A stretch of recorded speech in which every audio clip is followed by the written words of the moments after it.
What's going on, guys? This podcast is brought to you by manscaped.com. If you go to manscaped.com/RBP, you get 25% off your order plus free shipping. You can pick up the Lawnmower 4.0. You can pick up the new beard trimmer, which I love because all the attachments don't get lost. You have one attachment and a dial on the back to change the setting. I always end up losing these guards, so I really love that. And if you go to the website, I can show you all the other great stuff they have.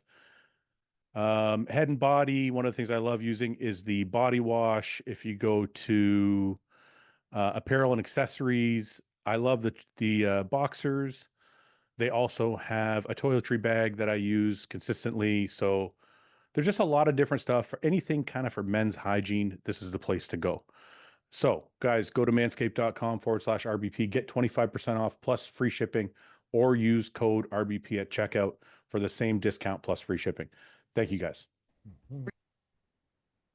Hello, Seth. Hello. Oh, banana there, huh? I'm gonna watch the whole thing. I can one bite this fucking. You're such an asshole. You do the banana, I'll do the can. Okay. We'll do it together. We'll make eye contact the whole time. What the fuck is wrong with you? I can't even eat this fucking thing. I was gonna be like, I was gonna be like, I don't care. You can say what you want. I'm gonna eat my banana the way I want to eat it. But now I can't do it. There's only really one way to eat a banana, and that's just the most gay way that anybody could do it. Like anybody that pretends they don't, they're lying. Have you seen the clip of the guy? There's the guys in the car, and the guy in the passenger seat's eating the banana, and the guy slams on the brakes, and he fucking gets on it. Hold it like this, though, Fouad.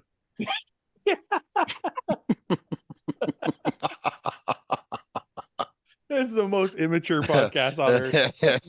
It's good, clean fun. You guys are fucking children. It's a fucking banana, all right? They're healthy. Potassium. Anyway, I haven't eaten anything yet. I'm fucking starving. That's the first thing you've eaten today is a fucking banana? No, I had a meal before the gym. I didn't get a chance to have a meal after the gym. So this is my post-workout meal. I love bananas. I like bananas too. I like a good banana. I'm good for one a day at least. One a day? I just had one. I break mine though. No, you don't. You shove it in your mouth. Promise you. Well, yeah, the first bite I do. And then after that, I break it. Knowing how you eat, you shove half the fucking thing in your mouth. All right, so we're off to a good start. Yeah.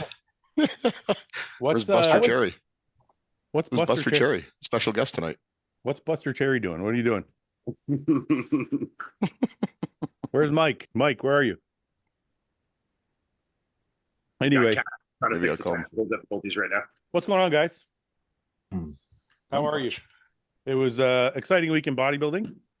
Yeah. We got to watch Hunter get on stage after weeks and weeks and weeks.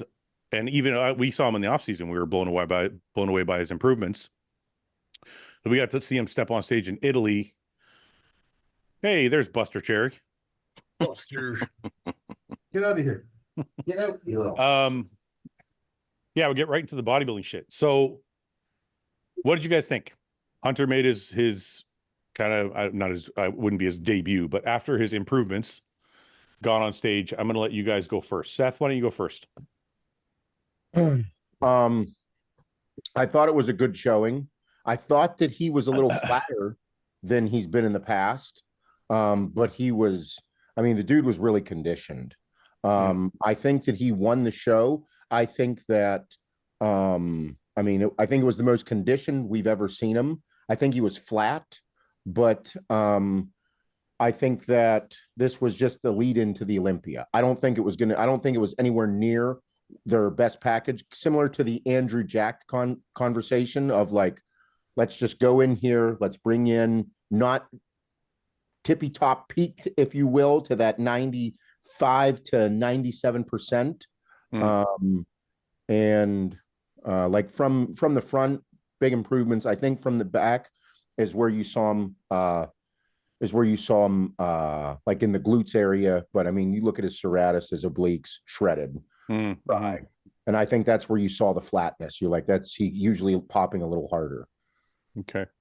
As long as the pictures didn't do like And his condition justice, I saw videos that were like I was way going to say better. that. He looked better in some of the videos of people that were in the audience that were filming on their cell phones. I know cell phone videos always make people look a little better than they actually look. Mm. And I know that some of these stage pictures like this make people look way worse than they actually look. Yeah. So I think we're somewhere in the middle here. I think the size improvements are definitely very visible. I agree with Seth that I think he was definitely on the flat side. You can see it in a few spots for sure. I mean, through his chest, through the skin on his midsection a little bit, through the arms and the delts and the side chest and stuff. So I definitely think he could be brought in fuller, but overall, I think the conditioning was good. I think he can be a little drier, maybe, like you can see through the glutes stuff. But overall, I think it was a good peak. I mean, I think his like see the glutes there, just a little film on there a little bit, but it doesn't look like that's a body fat issue. I mean, you're also flying to Italy and stuff like that. And you can see a little bit in the lower midsection. But overall, I mean, the size is definitely there. You can see the improvements that he's put on for muscularity. I think it's just a little bit of refinement that needs to be done before the Olympia. Yeah, that's what I was gonna. I agree. I was trying to get that out. Like, it's not a body fat problem. No. Like, if you were to say it, it's just an overall hitting that peak a little bit better. Yeah. And I think they wanted to come in more conditioned and they didn't mind him being a little flatter instead of being over pushed or like spilling a little bit. So yeah, what I could say, I don't know the process of what Ben and him did. If I had to guess, knowing or just guessing as a bodybuilder, I could see that they maybe flew there. There was a little bit of extra fat and water that they still want to get off once they landed. They pushed hard for the last couple of days, and then there was a little bit of flatness that they didn't quite get out of the hole. Or if they were trying to push out of the hole, then a little bit of water ensued because they were coming from such a deficit. That's the kind of look that I see. It's like where you're like almost a little too on the flat side because you're pushing down hard, and then you try and fill up hard, and it's like you get some of it back, but then you create a little bit of a spill at the same time without actually filling all the way up. So that's kind of what it looked like to me. Mike or Paul, your thoughts? Mike, Totally agree. what are you eating? Uncrustable? My friend, I'm on a meal plan Salad? now. Is that salad? No, fucking guy. I was praying that it was something delicious. I can't tell at all what that is. What is Yeah, it? I can't tell. Right? It's ground rice. bison and rice and Okay. spinach. You know what you should put on that? Some yogurt, and then you're set. Yogurt. Some yogurt? Things you said in so long. Listen, I'm telling What you. is it? Do rice, ground beef, and yogurt, and How much mix it up and eat it. It's Yogurt. fucking delicious. What's the What, yogurt like on? flavored yogurt or unflavored? No, unflavored. Not We're flavored. fucking psycho. It's like I'm what, a telling tablespoon? you. What? No, a couple tablespoons. Like mix it up. It's Really? fucking delicious, and Really? you get the benefits of the yogurt. I'll try that. Very Arabic of you. Yeah, That's very Arab, yeah. yeah, it is. I'm not ready to be that Arab. and then dip some pita bread in it. Yeah. Bodybuilder hummus. All right. Anyway, Mike or Paul, who wants to go first? What do you guys think of Hunter? Go ahead, Mike. I mean, I kind of echo the sentiment of what Seth and Iain said. It's just, I mean, I thought he like I said, like the video that I saw, that was the first video I saw, and I actually like posted it. Like I was super impressed by his condition and just all the way around how great he looked. But like when I see those photos, I understand the flat. And I did see that it was like he wasn't popping as much, but I mean, him being in that kind of condition is I think a good sign going into the Olympia, that like they're able to get to that level of condition that people have always ragged on him for it, or kind of had this issue, or it seems to be this thing hanging over his head. It's like now he's showing people like, look, I can get in that fucking condition, and now look how hard I'm going to push, type thing, right? Hopefully. So Okay. Paul, before I go. Yeah, because like in the videos that I saw and the pictures that I saw before the show, he looked like a little bit harder than the pictures that I saw from the show. But maybe the pictures aren't showing the whole package, because that, especially that back lat spread shot that you showed, Fouad, there's a lot of shadow there, so it's hard to really see his condition there. But I thought I was surprised at how close Presti made it. Like I still think Hunter made it like pretty resounding and like unanimous. But a couple shots Presti was pushing him on, and I was surprised that he was able to push Hunter that much. I don't think it was as unanimous as people thought it was going to be. So my thoughts on it are Strong points obviously go to Hunter.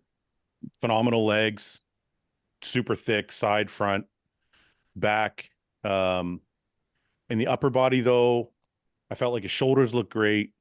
I felt like his torso was flat. I felt like the chest was flat. I felt like the back was a little bit flat and thin. It didn't really show through as much. And I think that was the strong points of Presti was his shoulders were capped off, very round. His chest looked super thick, and a front double, it's still like popped out of his, like it was still had a 3D look to it. Same with the back. But again, Presti's legs are not really up to par with his upper body yet. They're getting better. I think the adductors look thicker this time around. But I think they traded strong points. But overall, I think Hunter was probably more balanced. And I think that's what gave it to him. But I definitely think it was a lot closer than people expected it to be. Yeah, that's what I thought too. It was The closer video than that I expected saw to is be. on Ben's page. It's the one he posted. Okay, I'm going to go to that in a second. I want to show you guys something because it kind of threw me off a bit. There's some comparisons being made between this and his previous showings. So I saw this, and in it immediately you can see his The light waist. is so His different. well, yeah, but I know the picture's different, the lighting's different. I get it, but immediately you can see his shoulders are more capped, and his waist looks better here. But because of the fullness, I think that's what Iain and Seth are talking about, where you get a little bit more separation in the legs and a little bit more depth to the chest. And I think that's what he was lacking here in Italy, is that separation he has here and the depth in the chest is not as great in his Italy package. So to me, it looks like it's the most muscle he's ever had, but maybe not the best peak he's ever had. I agree. Yes.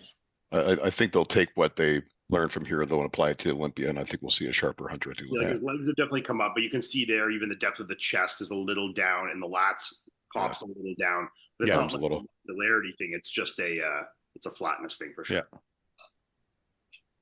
Yeah. See the chest there, very evident. You know. Yeah. So the peak is, I mean, it's hard to tell by these photos because when you put on muscle evenly all throughout your body, it looks like nothing happened. Yeah. But he definitely is bigger. His legs are thicker, but it's also tough with the lighting too. Like there's a lot more contrast in this photo. Yeah. So you can't see really as much in the new photos, but I don't know. It's tough to see. Like the posing is also a little different. You see he's got his arm pulled back a little bit here, whereas here it's a little bit more straight up and down. So I don't know. Sorry, Seth, go ahead. What were you going to say? No, I was going to say, I think the lighting is absolute dog shit. Yeah. That background. Even, I mean, for all the athletes, but I think that I don't know, like that Tampa show, he was peaked. Yeah. Him and Ben nailed that show. Yes, and that's where I think that's all that. I don't know if it was even an attempt. Like that was when I'm looking this, I'm like, I don't even know if this was an attempt for them to say, let's get you to 99%. Let's go. It was, Seth. Ben doesn't play that game. Like I'm gonna have him on the podcast later this week, so I will ask him that question. Oh, okay. But to my knowledge, Ben doesn't play that game of like, let's just kind of phone it in and then like peak at the Olympia. No, Ben wants to bring the best he can bring every time he gets him on the stage. You have to with someone like Hunter, because I mean Hunter is in the spotlight. I mean, you know, with guys like that, you got to be at your best. I mean, well, unless you're just like you don't care about getting the criticism and you're maybe putting yourself at the risk of that. Well, I don't think that any of these guys are doing that. No. I mean, I didn't know if that would be a thing just to make sure. Again, it just popped in my head of saying like going into the Olympia and it's so close. I didn't know how hard they pull because they look like they pulled hard. So that was just I don't know. I was just tossing it around in my head, I guess. I'm going to ask Ben that question just to make sure. But from everything I know about Ben, he wouldn't play that game. And also, it's not like Presti is some schlub you can just fucking walk over. So I think if he was less peaked than that, Presti might have won that show. Mm-hmm. So I don't know if that was if they did do that, that wouldn't have been very smart because Presti's like, he's a good competitor. So For sure. But I wanted to point something out. So in the back, you see he's posing a little differently. So here he's more upright. Yeah. And here he's leaning back a bit. I want to get your guys' opinions on what you think suits him better. Left side. You like The you left like side looks better in pictures for sure, but as a judge, Paul, when you're sitting below them, do you find it helps at all for the right or no? I personally don't. I always try to tell people not to play that game where a lot of competitors get into it where lean back as the judges are looking up. I think you lose width. Like to me, he looks a lot more. You gain a little thickness, so it's a trade-off. But I do obviously like how he's hitting it better on the left. Yeah. Yeah, I prefer the tapered look rather than the, if you're going for a more muscular look on that on the right side variation. I mean, noticed there is something to be said for this though, Paul, and I'm not going against you because you're a judge. I'm just saying, like, if you look at the arms, you see more of the bicep peak where you see less of it here Mhm. because you can pull your arms a little bit further back, and it looks like there's more depth to the back, whereas here it looks like it's a thinner slab instead of like all this bubbly shit happening.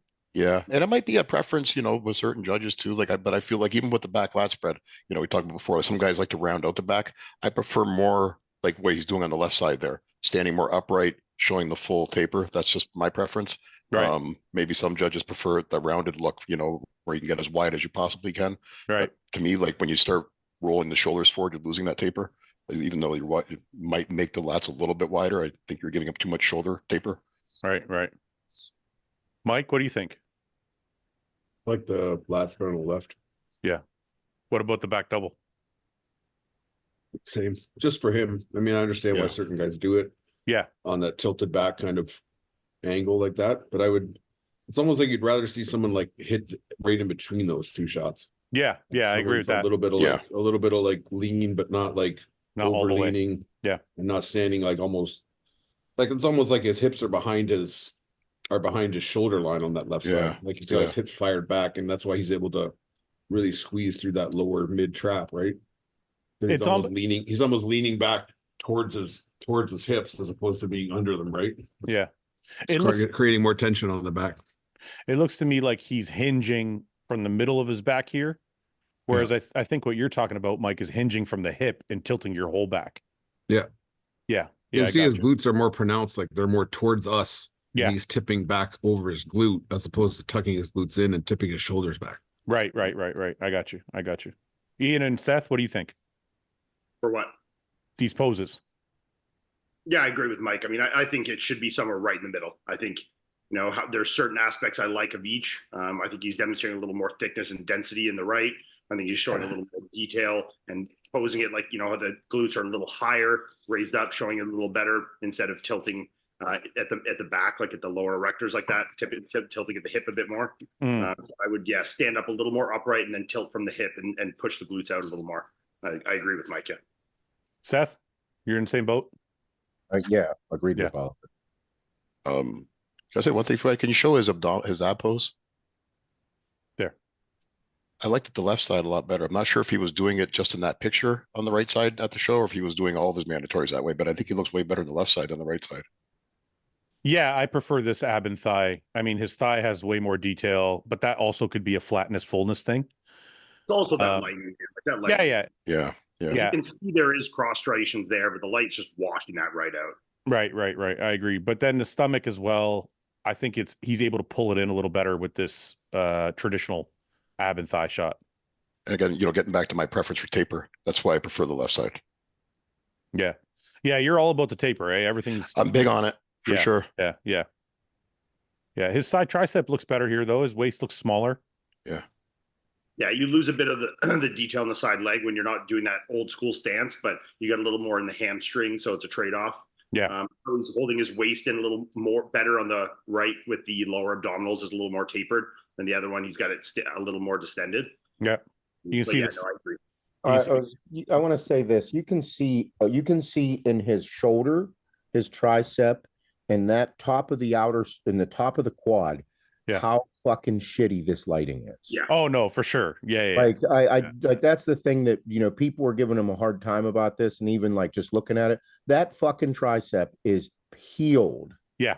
Yeah. And that lighting is just shit. Yeah. Because even Presti in the pictures didn't look like super shredded, but I'm sure he was because he's never not. Just that sheen was in some of the pictures with it. So somebody messaged me, actually a fan messaged me about that, and he agreed actually, and he said, why can't there just be standardized lighting? And I think the venues are just so different that you can't the size of the venue, what venue has lighting, what lighting has to be brought in. Like there's one, and who's standardizing it? The IFBB?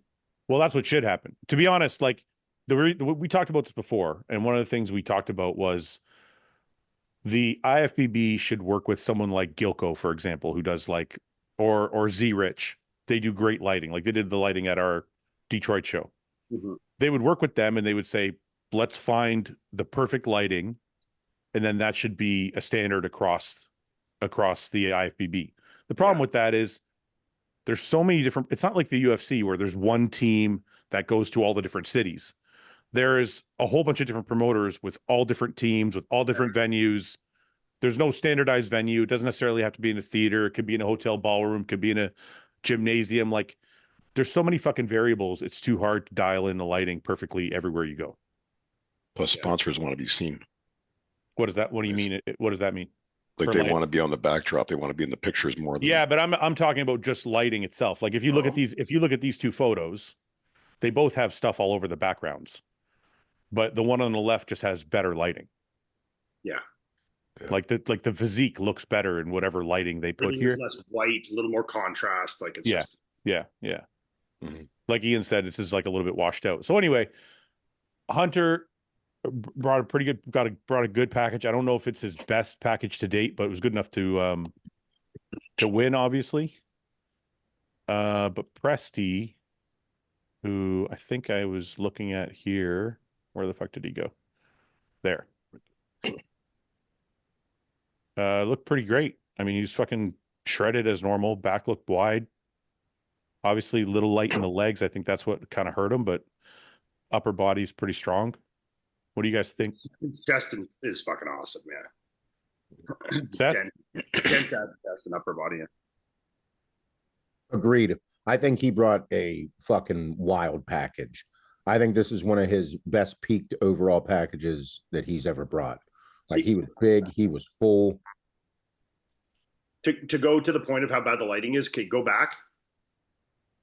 Yep. And go up, Yep. and then right side there. Yep. Now look at this. This is from someone in the audience, and look at the difference. Oh yeah. Yeah, but this isn't Hunter. This is no, I know, but he doesn't look like this in his pictures either. Yeah. Like the difference is pretty substantial of like what they look like in these videos were taken from the audience, where you can see a little more contrast versus yeah. That's, you know? Well, you know what? We can see them all right here. They're all together. So this isn't a lighting issue. The one thing I did notice from looking at them all together is Hunter's tan was a little bit lighter than everybody else's. Yeah. He's super white. Yeah. He's from Texas. Yeah, we really fucked up. We all completely didn't even remember Lorenzo here. Yeah, so this is Lorenzo here. I think this was his pro debut, and this is Bruno. Yeah, we all put Bruno in our top five, but Lorenzo we didn't even talk about. And I feel bad because I knew who Lorenzo is. He works with Patrick. I just didn't even see him on the list. We didn't even talk about it. So this is his debut? Yeah. Let me ask you guys this. I'm gonna go through these shots real quick.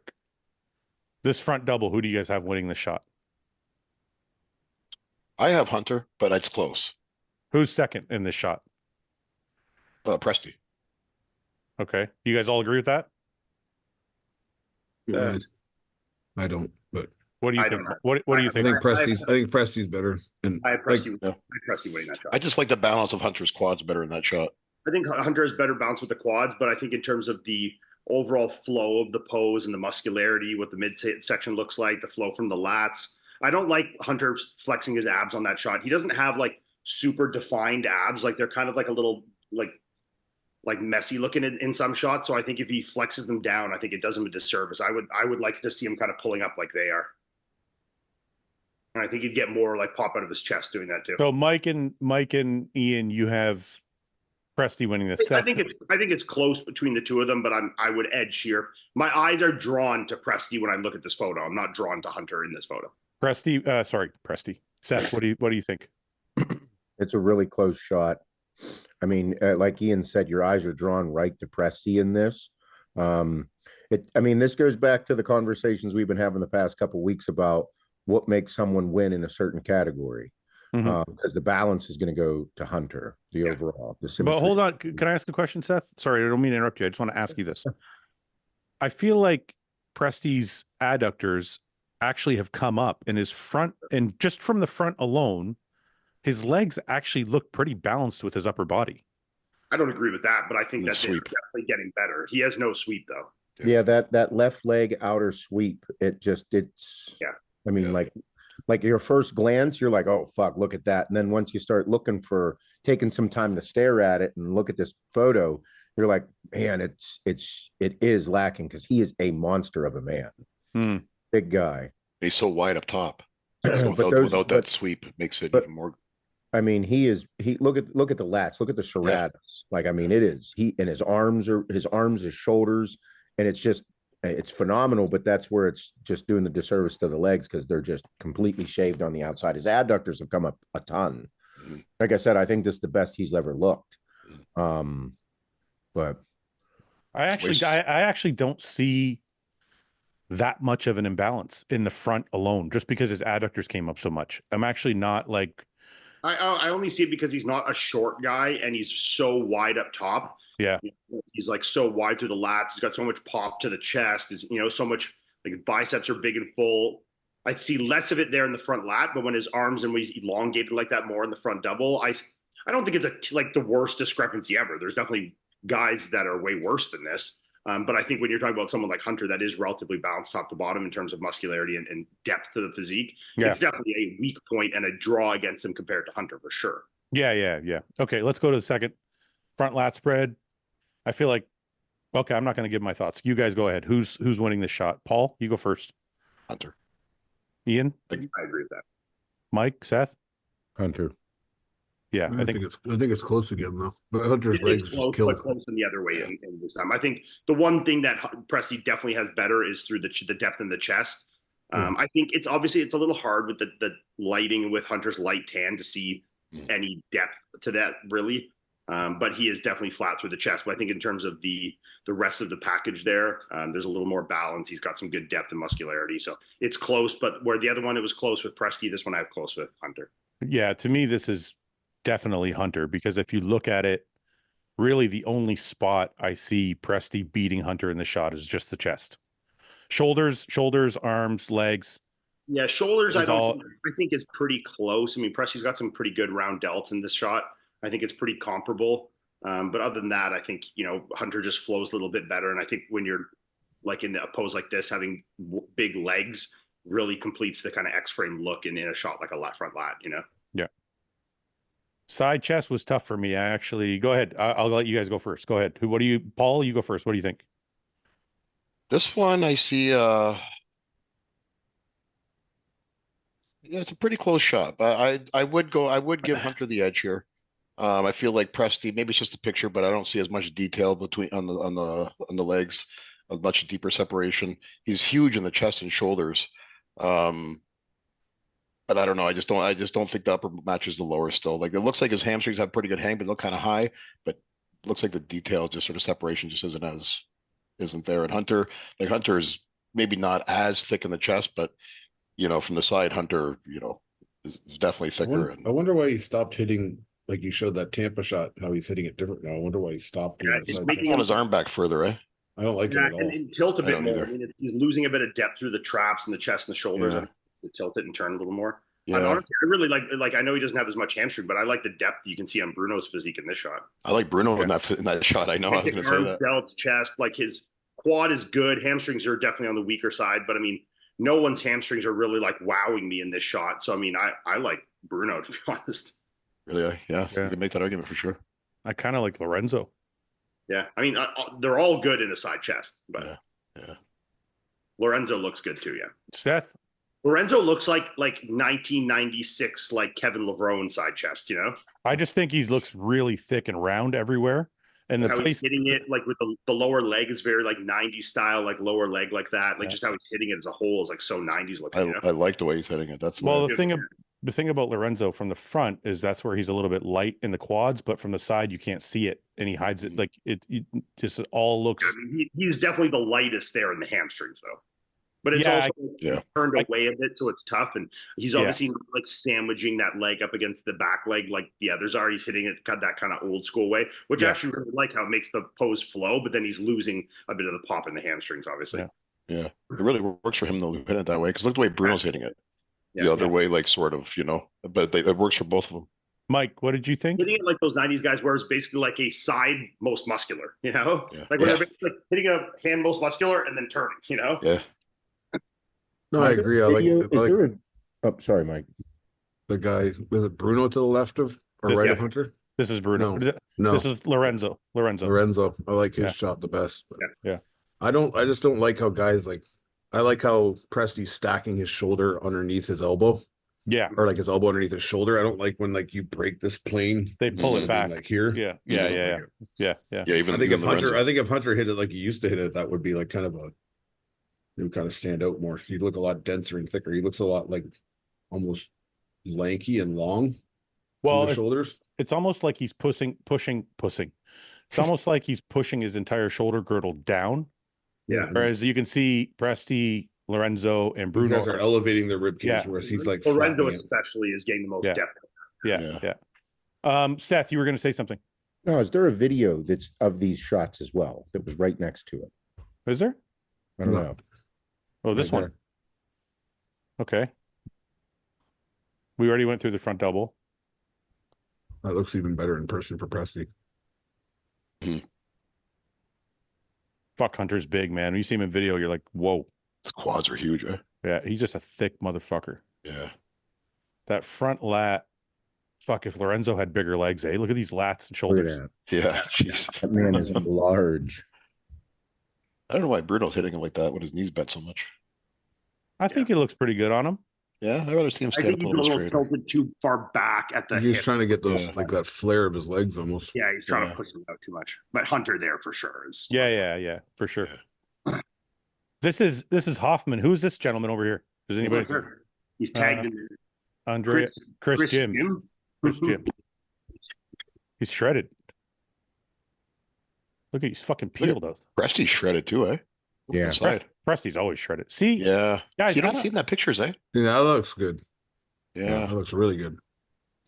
look at It's just fucking the angle. You did not see those details that in Presty's pictures of his side chest. No. look at the fucking hamstring just Yeah. pop Fuck. out. You know what? Yeah, it's hard to overlook this. So, and from the side, Mhm. you start to see the cap on his rear delt and then his tricep. You see the completeness. Yeah, You yeah. just see it. Yeah, that's Hunter's shot. I mean, look, it's still close. It's just Hunter has so much more thickness that it's hard to overlook. Like Presty looks good though, dude. Yeah. Phenomenal. Yeah, the home crowd behind him too. Yeah, but you see the difference in the thickness here in the legs? Yeah. Oh yeah, for sure. And when they're just standing in the back, Hunter's back actually looks thicker. It's just when they get into the shot, then you're like, okay, let's see what it looks like. Look Or how hard Bruno- Lorenzo. Look at Bruno's fucking back. Jesus Yeah. Christ. Look at Lorenzo's glutes. And you can see Bruno's conditioning in the glutes and hams. It's just not there, Yeah. The conditioning on Lorenzo is pretty great though. Oh, Great. curved. This guy, Chris Jim's got crazy fucking. Yeah, look at his glutes. Yeah. Fucking Jeez. Derek, This that guy's Derek all glute. broad. Okay, let's see this back double on He these two. has no back. Yeah, I mean that's fucking Hunter all day there. Yeah. Well, Presty's just it's left Hunter. feet. It's Hunter from the lower body. It's Presty from the upper body. I disagree. Disagree. Really?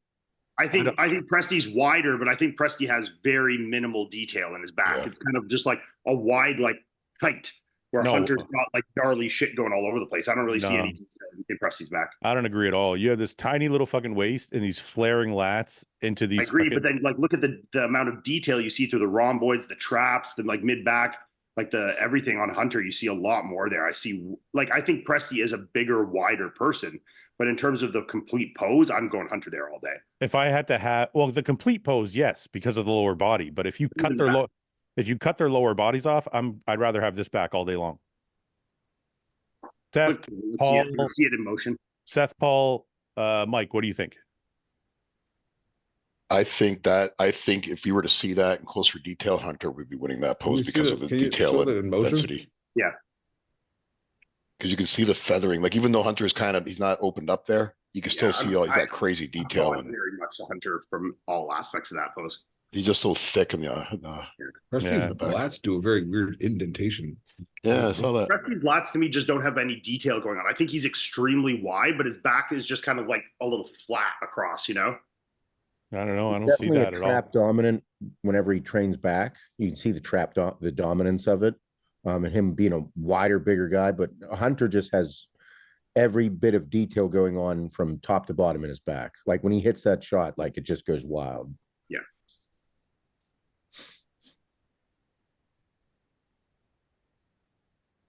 Is it just the 3 poses? Oh, was that the end of the video? Yeah. I'm not sure. We'll watch. Oh, that's all they showed. Let's see if it ends there or if we fucked it up. Hunter's calves too, eh? Jeez.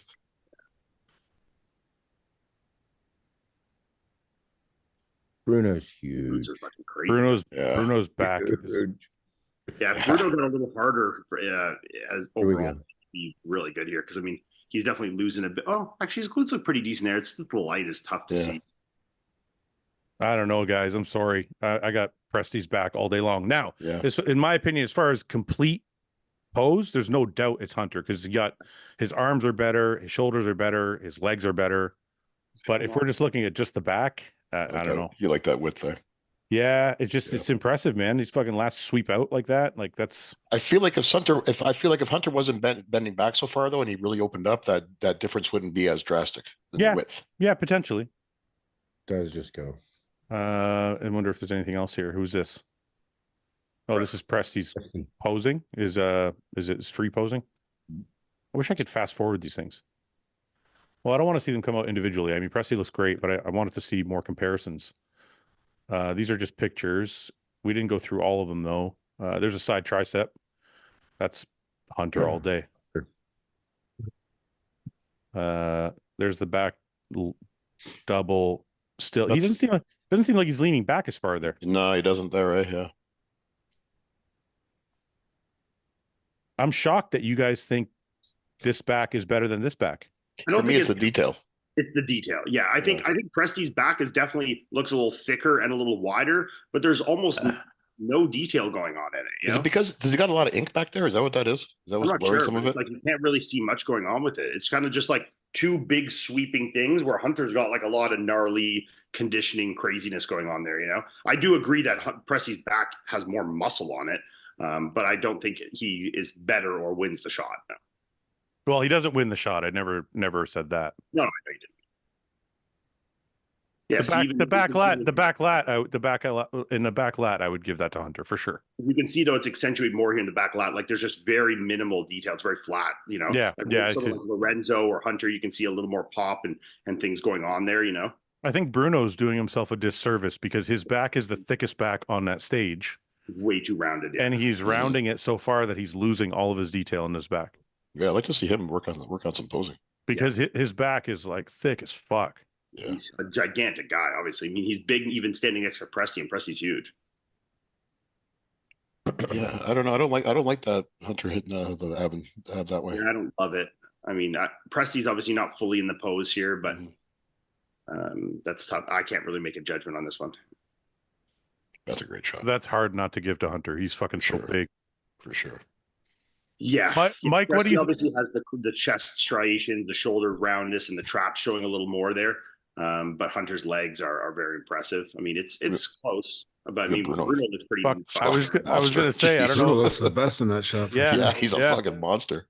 And like to hit just standing like that and hit a kind of like an upright crab and look that big is fucking hard, man. And wide still too, eh? Yeah. It's still wide, yeah. But you know what's good about doing this is this kind of shows people watching that maybe don't know as much about bodybuilding that like you can lose a shot and still be the best in the show. Sure. Like Bruno is definitely winning this most muscular. Yeah. But by how much? By 1 point? And then when you go back, it's like, okay, Hunter's killing everybody in this.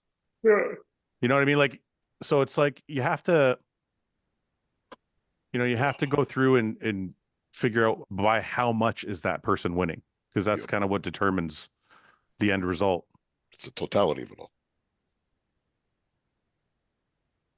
The close-ups make everybody look bad, though. I always feel like I never see a close-up like this and I'm blown away. Like even Presti's shredded, but when the camera's this close, he doesn't look shredded. No. Good top four though, but we were definitely fucking Mm. wrong. What does anybody know where I don't think we Edward- were that far off. We were only far off because of Lorenzo. I think we were actually pretty good in our guesses. No, Yeah, I think we all had Bruno in there. No, because we all had Enrico in there. We had Bruno in there. We were pretty good. had Morgan Aste in our top five. He was I ninth. didn't have- He was ninth, and we had full of our guesses. just hold on a second. We had Morgan Aste and Eduardo or Edward Ali, whatever his name is. Yeah, he didn't even compete, eh? Or Yeah, did he? I don't see his name on the list. All right, so All right, so I'm back in the winner circle. Me and Seth tied for the win here. Nice. First, I'd like to thank Bro Chat for this opportunity to how did I fucking get 8? Oh, Morgan fucked me. Yeah, you guys More- fucked with Morgan. I was last. Mike. Bruno being in Judge was last. Yeah, Morgan fucked me too. How did you get 9 if we got the same placings? I don't know. I don't like this program. Oh no, This is- you have Paul has 8. I don't know why that says that. That's That's 8. what I'm saying. It's wrong. See, this thing's flawed. No, I think that's because we were entering those numbers ourselves there. So This thing's flawed. make sure I'm Ah. right. I want to make sure I get a tie. Yeah, it's 5. So have we kept track all year long of all the wins and losses? yeah, I'm fucking murdering you guys. We should have kept track. It's an absolute fucking massacre. Someone kept track, so let's let the comments to tell us for sure. Yeah, right. Someone definitely kept track. I'm not using that fucking program anymore. Actually, Yeah. It was actually great if we use it like that. That was good. yeah, okay. I'm gonna say It tried to fuck me out of a point. no, it No, didn't. that's It's because we didn't know how to because use we it. tried to fill it in. Because we I tried did to the fill it math in. wrong myself. That was me. Okay. I stole this from RX Muscle. Thank you, RX Muscle. Okay. Presti, Patrick Moore, Lewis Breed. This is a pretty good show. Willie William Martins. Morgan Aste, Ali Edward, Enrico Hoffman. This is a good lineup. Mhm. Bruno Santos again. Were you guys thinking of about Patrick Moore here? You think he's going to be okay or nah? No, Has he posted anything? No way. I don't look. I like Patrick Moore, but I don't know until he shows something. Which Asian is this? Jixin Mao. Which Asian? Asian fella. Which Asian is this? I don't know. 6 billion. I don't There's know. a bunch of them, and I don't like remember them by their names. So is this one we've looked at before? Is he tagged? Type that into the search on Instagram. This Asian. Which Asian? One we've seen. One we've Which seen. Asian is One this? we haven't seen. Jixin Mao. The Asian we haven't looked up yet. There's 6 billion of them, so I'm not sure which one. This is Lewis Breed. This is current, I think.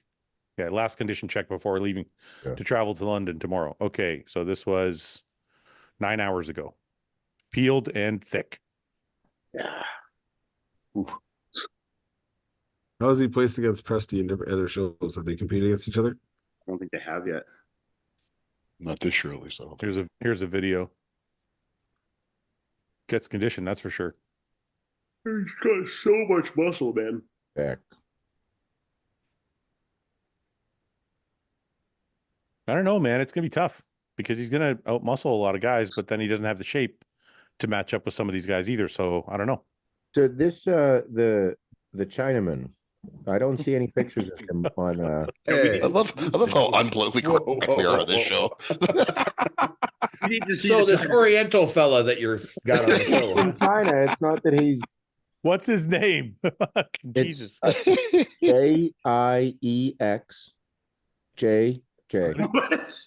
How do you pronounce it? It starts with a J. What the fuck are you typing in here? He said- J. J. I-N. How do you pronounce this? I'm not trying. M and then Mao. M-A-O. No. Just type in Mao and see what comes up. Mao Dynasty. Mao Jixon.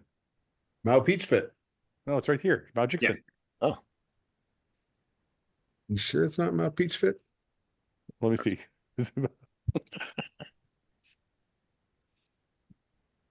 You sure? It might be Mao Pfit. Oh no, it's not. It's Oh. not. Oh, it's not. Okay. Oh, yeah. Maybe No, that's- it's not. It's maybe not. that's not him. That's not him. That's not. That's not him. It's My not mistake. it. My bad, guys. My bad. That's not it. Easy mistake. Oh, he's boxing. Look at this guy. Look how he's got great legs. Holy shit. That's Yeah. like so Every Asian. The stereotypical. Eh? Asians always got the fucking Every leg. Asian. No Dude. nuts. They do. So Ian, Yep, Andrea, sure. Seth, Andrea, Paul said Andrea. Mike, Andrea, second. I'll go. Breed. Who? Breed? Oh, yeah. Okay. Mm. Ian.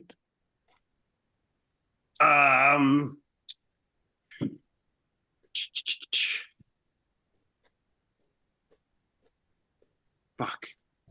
Oh, This is fucking hard, man. Yeah. Seth. I'm still stuck. I'm Paul. Bruno. I Seth? really like Bruno. I really like Bruno, but I'm not. Once it's in the box, it's in the box. Ian.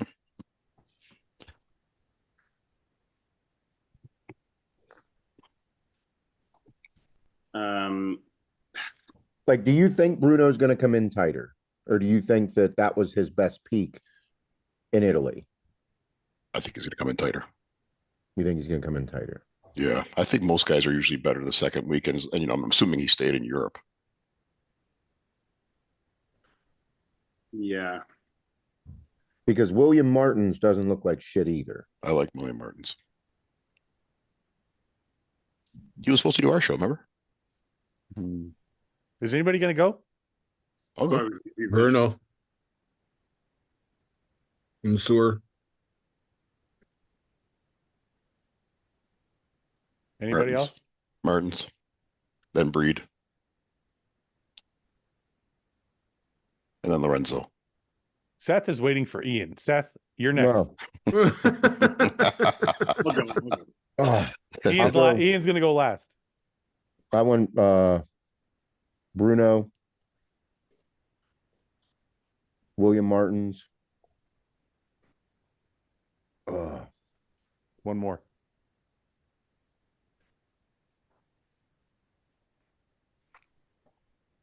Lewis Breed. None of us have Patrick in our top four, right? Patrick Moore. Yeah. He's right there sitting in that 4 or 5 spot for me. Has he posted anything? Can we see what he looks like or no? Yeah, he looks like he's in shape. Yeah. He looks like he's in shape up top, but he always I'm looks. just worried in this lineup he's going to look small. That's what I'm thinking too. Yeah. I think in the leg department, he's going to look small. Yeah. You know what? With Pat, I don't know if like if he. We'll see at this show, obviously, but the last time he competed, I didn't look like there was any improvements made from the previous year. You know, not to shit on the guy. But he was coming off, I think he was coming off, wasn't he, didn't he have a pretty bad leg injury? Yeah. Did he? I don't know. This is him at his absolute best. Yeah. The Olympia showing from a few years back was his absolute best. And I think he had a leg injury, and then I don't know if he's ever really come back from it. That's the thing. Okay. That's why I'm waiting to see what the legs look like. See, this is off season. That's recent, 20 weeks ago. Working with Dom Cardone. Well, Dom always says his guy's ready. Yeah. I don't know if the legs look like they've come back fully. Because even there, they look a little light. And then he's not even dieted down yet. Do you think like his strategy here was to get like a late qualification or something by picking this show? I don't know. Maybe he just wanted more time to put size on. Yeah. He picked the last show of the season. Who knows? Because he might do, some of these guys are going to do this. And if he doesn't win, he'll probably move on to the Legion or like some of the late shows and try and qualify for 25. Yeah. I mean, that would be my plan if I did it, but I don't know. Okay. So that's Patrick Moore. Not too much to see, really just upper body stuff. Okay. Ian, you're next. Okay, fuck. I'm gonna go Bruno, Mara, Breed,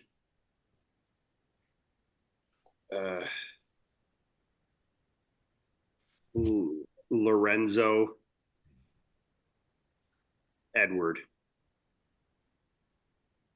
That seems terrible, but I'll go with that. No, it seems pretty good. I almost want to. I can't take this out now because it's in the box, but I kind of wanted to move him down one. How far are we going? We're going 5, 6? What are we doing? I mean, that Nasur guy's been to the Olympia, so like I need to give him some fucking creds here, but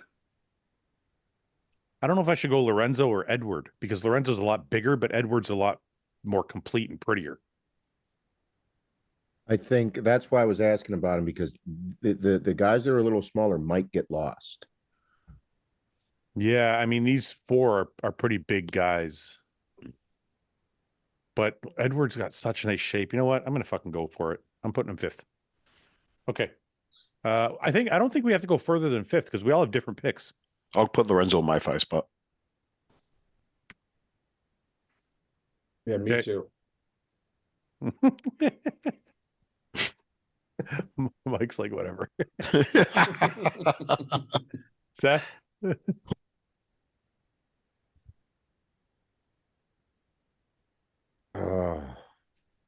You know what? I'll put Hoffman there. Okay. I'm predicting Seth is going to lose this one. I could be totally wrong. I mean, you tied for first on the last one, so I'm not one to talk. I'm not feeling very confident about mine. So It's a really tough show. It's It's wide very open. like even lineup. I think Andrea it's his show to lose, but other than that, it's like a fucking toss up. Yeah, it's wide open. All right, I wanted to talk about this for a second. I got this wonderful package from my friend in PA named Seth Feroce. Yeah, I got one too. I did too. So Yeah. nice. So we I all got got some. I got this beautiful Accents AAR hat, Nice. All American Roughneck hat, but some of the things in here confused me. Did I you wanna- get yours? Ian? I got Did you get one yet? I got get it, but I I got- have to check my street box. It might go into my street box. So I'll check. I don't want to show it, but I got a dildo. I don't know why you put that in there. I got anal beads. I knew you two were into some wild stuff. They were just extras. They were just extras. We're looking into new Extras. accessories. Okay. I got this Malden sea salt. I thought it was very Oh, nice of you. Mhm. Thoughtful. I get to try it. Now, before I judge this, what do you want me to try it on? Do you want me to like get a nice steak? Red meat. Red meat. Yeah, Yeah, you can put it on beef, just ground beef or a burger. So ground beef. Steak. Mhm. Okay. Okay. So we got some Malden sea salt. Yeah. What else I got here? I got a bar of soap. I don't know if this is like a hint. Do I stink? Mhm. Use mine. Yep. Yeah. What? So Is this an Arab joke? Like, I got one too, Fouad. No, I'm Italian. yeah, but So- Italians stink too. That's why they call it the Italian shower. That's not what we call it in Italy. wash the balls. pile them up, you're good. It's called a shower. Me and Paul for those of you who don't know, me and Paul have this running joke where I say Italian shower and he calls it an Arab shower. And we go back and forth. Anyways, what's with this? Just cover yourself in cologne. Did you smell that Yeah. soap yet? It fucking smells It's a myth. amazing. Yeah, Yeah, so that and it- Moroccan soap, that Moroccan company is like my favorite company. And I got super sensitive skin. So like I went and Too. bought it because it's a little expensive. And I was like, fuck it, I'll try it. I love the way I smell and feel, my skin feels after a shower. So I use that in the shower. Does it Huh. do you feel oily with this or no? When Nope, you're done? just clean and smell fresh. I can't wait to Okay. use mine. I'm gonna use it tonight. For I'm a loofah guy. So like Me whenever too. I have a loofah, I scrub the soap on the loofah and I go to town. Yeah. Can I just say, Oh, you I like- scrub the bar on the loofah? well, how else are use you supposed to? how else are I you squirt supposed- liquid soap on the loofah. Yeah, but how are you supposed to use the bar if you don't scrub it on the loofah? Just Rub it on you. Oh, you just Yeah. rub it like this. Okay. Yeah, that's what I was gonna do. Hands, and then Yeah. yeah. You know what I love? I love how excited you are right now, Paul. I can't wait to try it. You're like, how do you use Like- your soap? I'm gonna use I live with, as you know, my wife and two daughters. So yes. everything in this house, like when it comes to that bath stuff, is all like flower fragrance stuff. I can't wait to smell. So are you gonna masculine. put this in the shower downstairs so nobody uses it? I still haven't broken into doing that. I'm too lazy. I'm Why? still showering upstairs. Oh. I don't know. It's cold in the basement. Can I tell like you the guys? This shower guy, there. It's scary in the basement, isn't There's it? spiders and shit too. I just saw a huge one down there in the shower last week. can I tell you this guy? So this guy lives with 3 women Yeah. and he shares a bathroom with them all. And I'm like, yeah. I told him one day, I said, dude, I live in my basement. Like, I'm like, why don't you do the same thing? You have a shower down there. You have a living room down there. I'm like, and you have an extra room down there. Move all your clothes downstairs, shower downstairs, get dressed downstairs. You have your own area. I did it. I set it all up, and I haven't used it yet. But why? Why? I wouldn't want to think share. I got to get the basement sprayed. I think for spiders and shit. We got a lot of like centipedes and spiders. And my fucking cats don't. They used to go after them, but they don't anymore. I guess. So I want to get it sprayed.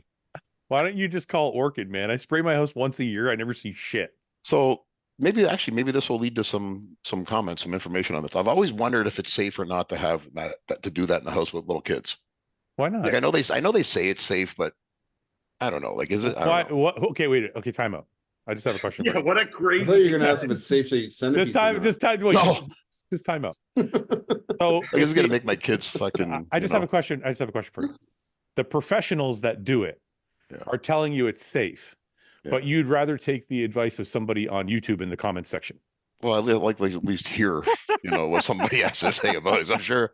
But Well, like why would it be any less safe for children as opposed to just humans of any age? Like what? Well, because we don't have like developing, stuff in our body still.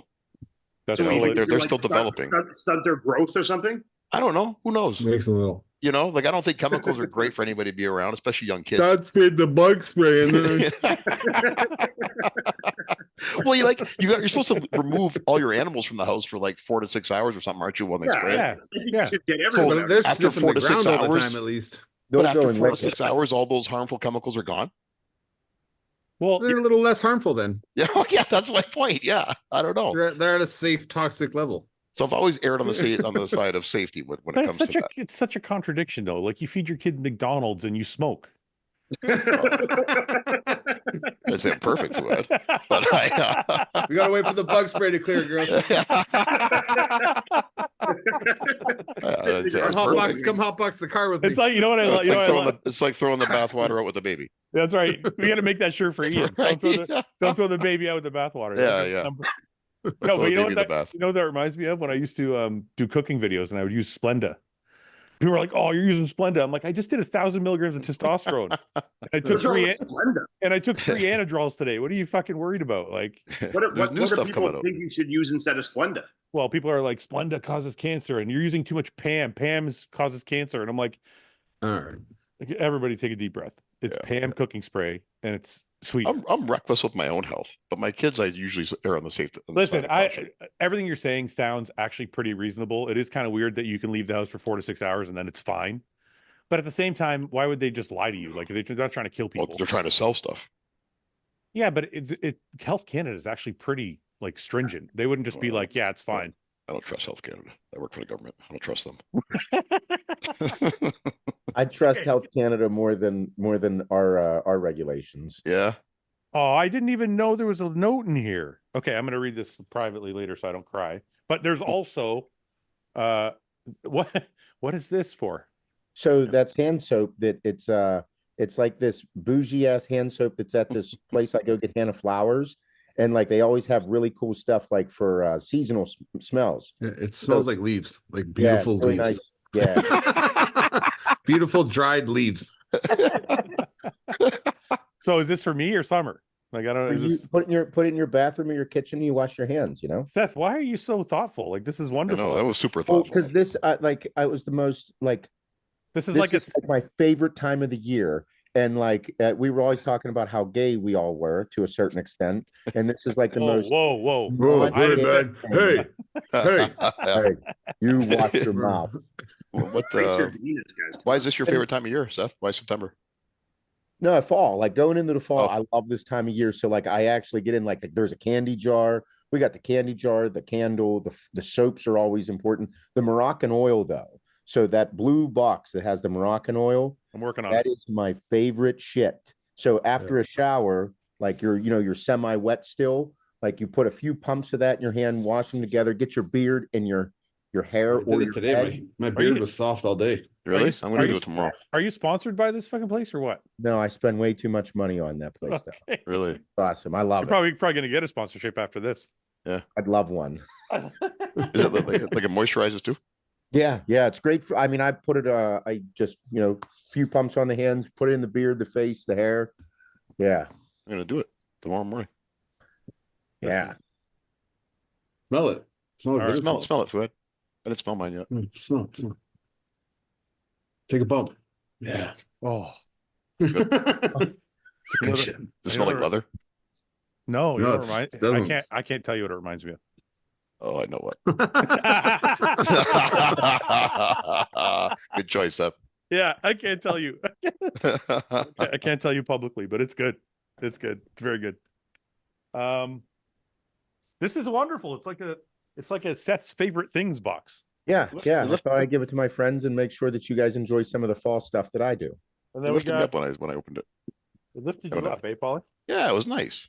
And then we got some clothing, Shorts, some hybrid shorts. All American Roughneck hybrid. What's a hybrid short?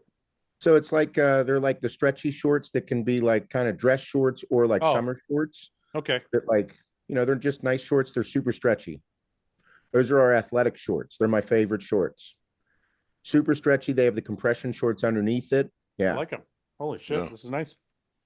Your custom work is nice, Seth. Thank you. I'm Yeah, gonna send this to my guy and be like, copy it. yeah. Reverse engineer this. Guy. Give me the guy. Probably the same guy. Probably. He calls me Mr. Fouad. They call you Mr. Boss Fouad. Yeah, that's right. Thank you very much, Seth. I appreciate it greatly.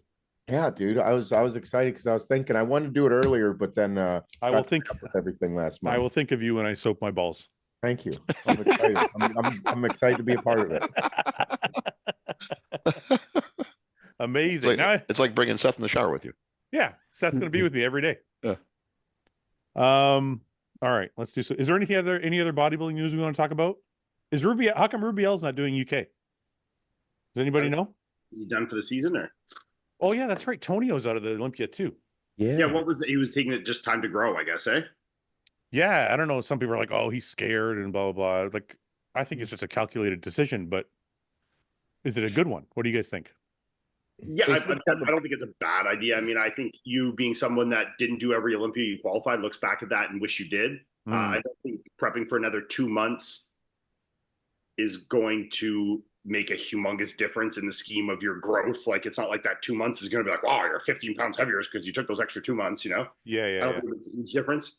But yeah, I mean, I would be interested to know when he made this decision. Was he already started Olympia prep and he's like, I'm not big enough yet, I want to grow? Or was it like, I just feel tired and like mentally exhausted, let's go into an off-season setting? Like, when did he make that decision? I would be more curious, because like we're fucking 5 weeks out now, you know? Yeah, that's late in the game to be pulling out. Yeah, that's really late. So I just would be curious to know why and when he made that decision, you know? I heard them mention the health aspect of it as well. Like that was a brief mention there. I didn't they watch the couldn't video, get so him back yeah, you would know better. Yeah, there was just a video. They said they couldn't, like, they didn't bring him back to where, like, that the homeostasis, I guess, for lack of better terms, that they wanted him to. So, Okay. but if he was going in, I mean, he'd be in the top 10. He'd definitely be in the. You think so? He's right on the cusp. Yeah, right on the cusp. He's there. I'm not saying he's not, like, he's gonna get blown away and be last, but top 10's tough, man. You know, the That's top true, 10's because Rafa's right on the edge too. Yeah. the top 10 is like pretty fucking stacked. Like the top, you got to think of the top 8 alone, right? You got Derek, Hadi, Samson, Nick, Andrew, Hunter, Martin, Brandon. That's 8 right there. Holy fuck. And then you got Rafa, Baruz. That's 9, 10. Yeah. If Bruce is there, yeah. Still got Bonac. Bonac. Yeah, there's a few guys still. Yeah. It's not looking like Bruce is going to make it, but it would be awesome if he did. Seth, I'm sorry if I don't remember, but did you ever do the Olympia? No. Okay. Did you qualify? You qualified, right? Yeah. Yeah. Why didn't you go? Because I thought I was going to be there a million times. Got it a little arrogant in my own head. The prep for the 202 was brutal. And then I was like, I just don't think I should do it. I want to grow. And I just got a little, I was too young. I believe personally in my own head, I was too young and immature to be at that level. And I should have just did it and stopped focusing on, I need to make sure that if I would go, I would be ready to win it. Well, because most people don't know, Seth, but you were kind of a phenom when you came out. I think you only did like 3 shows before you turned pro or something like that. Yeah, 3rd show I turned pro. And you won your pro debut. That was the debut. Right. So you probably had like false expectations of being like at the top always. Yes, very immature in my own head. Yeah, yeah. So actually, it kind of leads me to my next question to Ian, because I experienced this a lot, and the big shows were always very tough for me. I know Ian probably didn't experience the same thing because you did them and did well at them, but I experienced uh, a lot of fear going into the bigger shows, but also a lot of difficulty because I had trouble focusing, knowing I wasn't going to win. Like it's hard to go to the, like I'm trying to put myself in Tonio's shoes, right? And you've been to the Olympia, you've experienced it, you know what it feels like, and now you want to put your best foot forward. And when you look at the lineup, and I'm not saying he's doing this, it could be a health thing, could be, I'm just like, we're just spitballing a different scenario. You look at the lineup and you go, fuck, I'm going to be 8th or 9th or 10th or 12th, whatever he thinks he can be. Is that hard to, for me, it was hard to like get through that prep without self-sabotage or being in my head too much. So how did you feel about that, Ian? Like you were 7th the first year. First 2 years. Well, no, not like those were, I did Olympias before those, but once I started doing it, I found once I started winning shows, I actually found regular season shows more difficult in my mind in a lot of ways because I felt the expectation was to win. Like every show I went into, like during the season, I was expected to win those for sure. Right, like if right. I went into a, New York, Toronto, Vancouver, whatever it was, Tampa, I was the front runner in the discussion. So I did feel more pressure in that regard. Where the Olympia, I was never talked as a winner, so I didn't really feel much pressure. Especially the first year I came 7th, I felt zero pressure, and that's probably why I did so well and looked so good that show is because like that was like a year I really broke out. Like I had a bad showing in Tampa, then I won the New York, which was kind of under criticism, and then I wasn't really talked about in the Olympia discussion. So then I kind of was like, I felt like I had no pressure on me at all, and then I did really good. The next year, then I felt very minimal pressure as well. But then the third year, after I'd come 7th 2 years in a row, now I felt the expectation was to, and I knew the lineup was better that year, so to at least match that was going to be very difficult. Yeah. I didn't believe in my head, in my heart of hearts, that I was going to be 7th or better. And I think once I didn't believe it, then I never self-sabotaged, but I could tell my heart wasn't in it the same way, and that I didn't like love it and was excited about it the way I was the 2 years prior. Yeah. And the same thing, but then that continued in my career after that into Toronto the next year. And then obviously I decided to stop competing, but yeah, no, I didn't find the Olympias harder in aspect only once I started doing really good. Yeah. I think the pressure, like looking back at it, I thought at the time I thought I hated the pressure, but now looking back at it, I think I thrived on the pressure.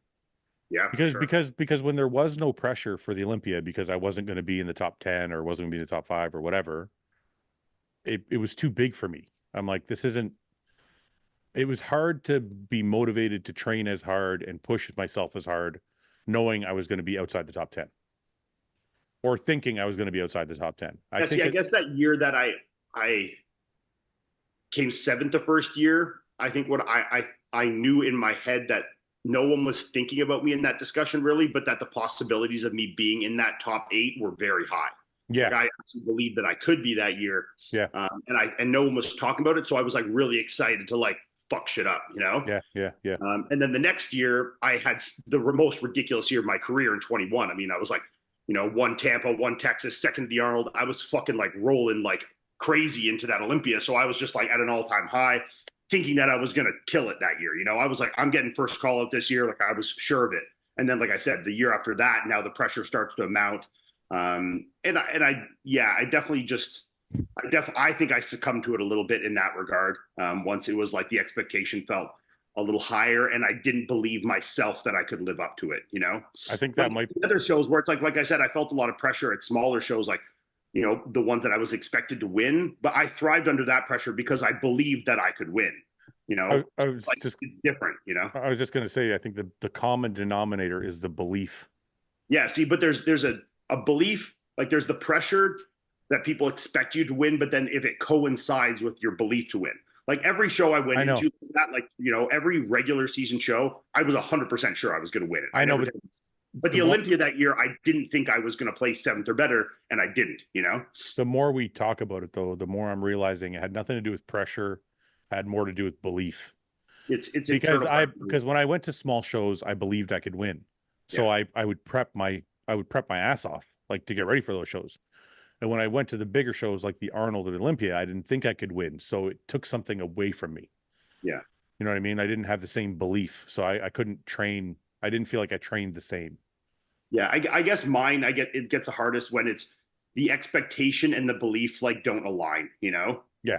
When I feel like the expectation is to be something and I don't believe it, or versus if I believe it and I also think that's my expectation.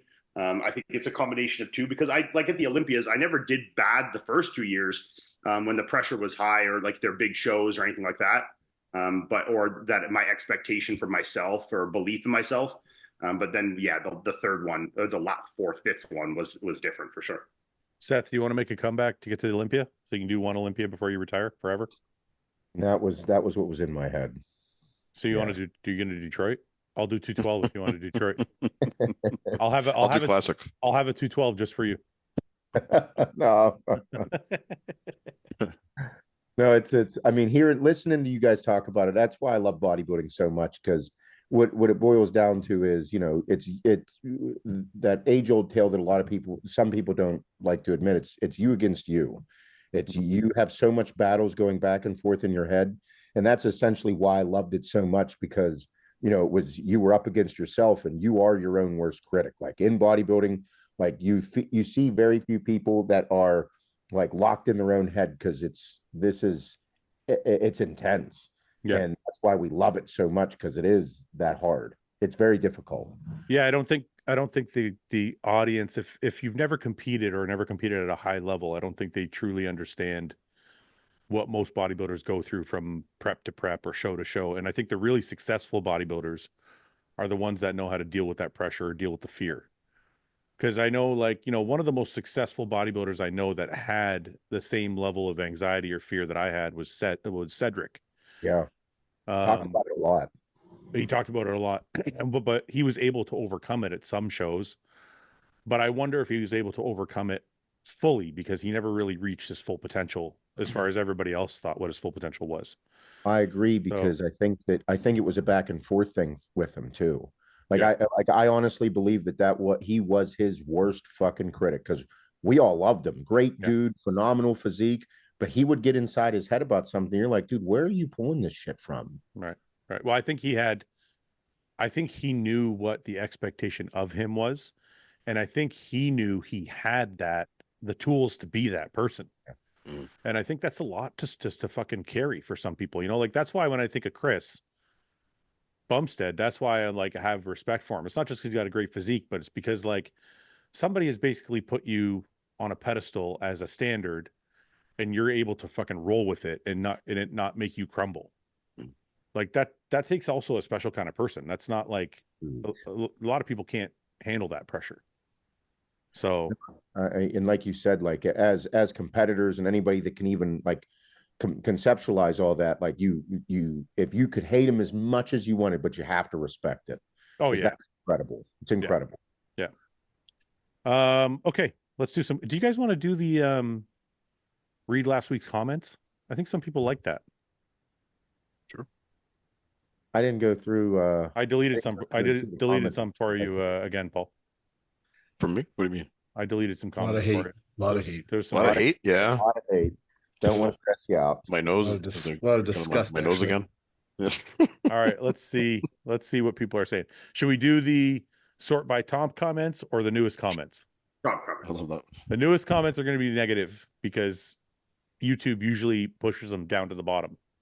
Yeah, go top, because these will be the ones that people are liking, obviously.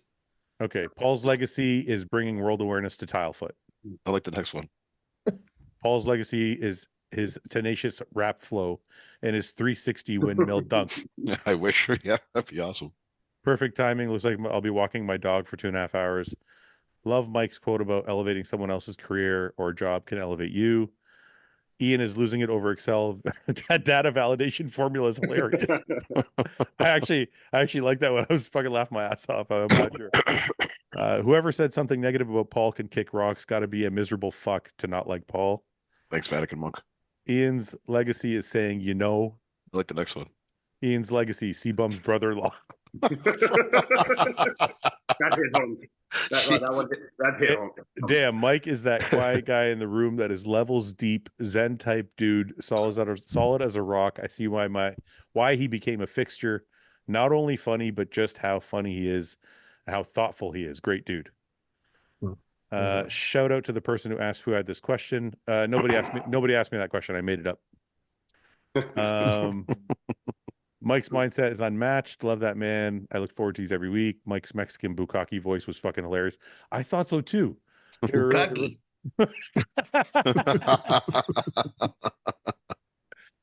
What Seth was trying to say. Oh, sorry. Pookie Paul is back. Let's go. Yeah, someone told me what Pookie actually means. Did you see that? No, what does it mean? It's like a fart that crawls back in your butthole or something like that. That's what a pookie is? So I guess so. Somebody sent me a meaning of it. No, it's not. No way. What Seth was trying to say was Fouad's best trait is his ability to be thought-provoking. He makes you look at things a whole different way, I guess. This was generally... Okay, let's go to some negative comments. They're more fun. Yeah. It's enough positivity. Yeah. Good stuff. Get the hate.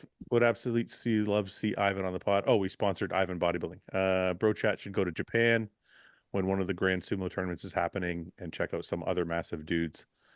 The awkward silence when Fouad says I should sign this guy. There's nothing really good here. Ian and Mike are two great minds of bodybuilding, underrated for now, but they would be looked back on fondly. Fouad is the father of the modern industry. He led podcasting trend. Paul will be known as the good and goofy dude who was a great judge. Goofy. Is that good? Paul doesn't like that. It's all these like deep things about us, and then it's like Paul's good and goofy. Yeah. I thought we were saying nice things. What's What's going on here? Fuck, am I so funny? Look at that one. Where? The pistachios being red. You're so I told you guys? You're so fucking that wasn't the fucking debate anyway. You said pistachios are gross, and we're like, you I haven't said had. they were. Did you But try? also, Yeah, but we didn't care if they were red or not. You just said you said they were gross. oh, I thought you guys were debating whether or not they were red. No, I don't really. It doesn't matter if they're red, but I'm saying like you have to try them because I think the whole debate came from you thinking that pistachios were gross. No, let me be clear. I don't think it should be made into a dessert. That's all. Well, pistachio cake. No, I don't think that doesn't sound like something I'd want to It's a order huge for thing. myself. You know what? I'm gonna get you one. I'll try it. I'm open to try it. There's a lot of pistachio in Arab desserts. Is there? Yeah. Arabs aren't known for their desserts, though. A baklava to it. It's not. I don't know about that. Baklava is not Arab; it's Greek. It's just soggy cake. Fucking amazing. It's soggy cake. Baklava. Baklava's Arab. It's not Arab; it's Greek. Fuck you guys.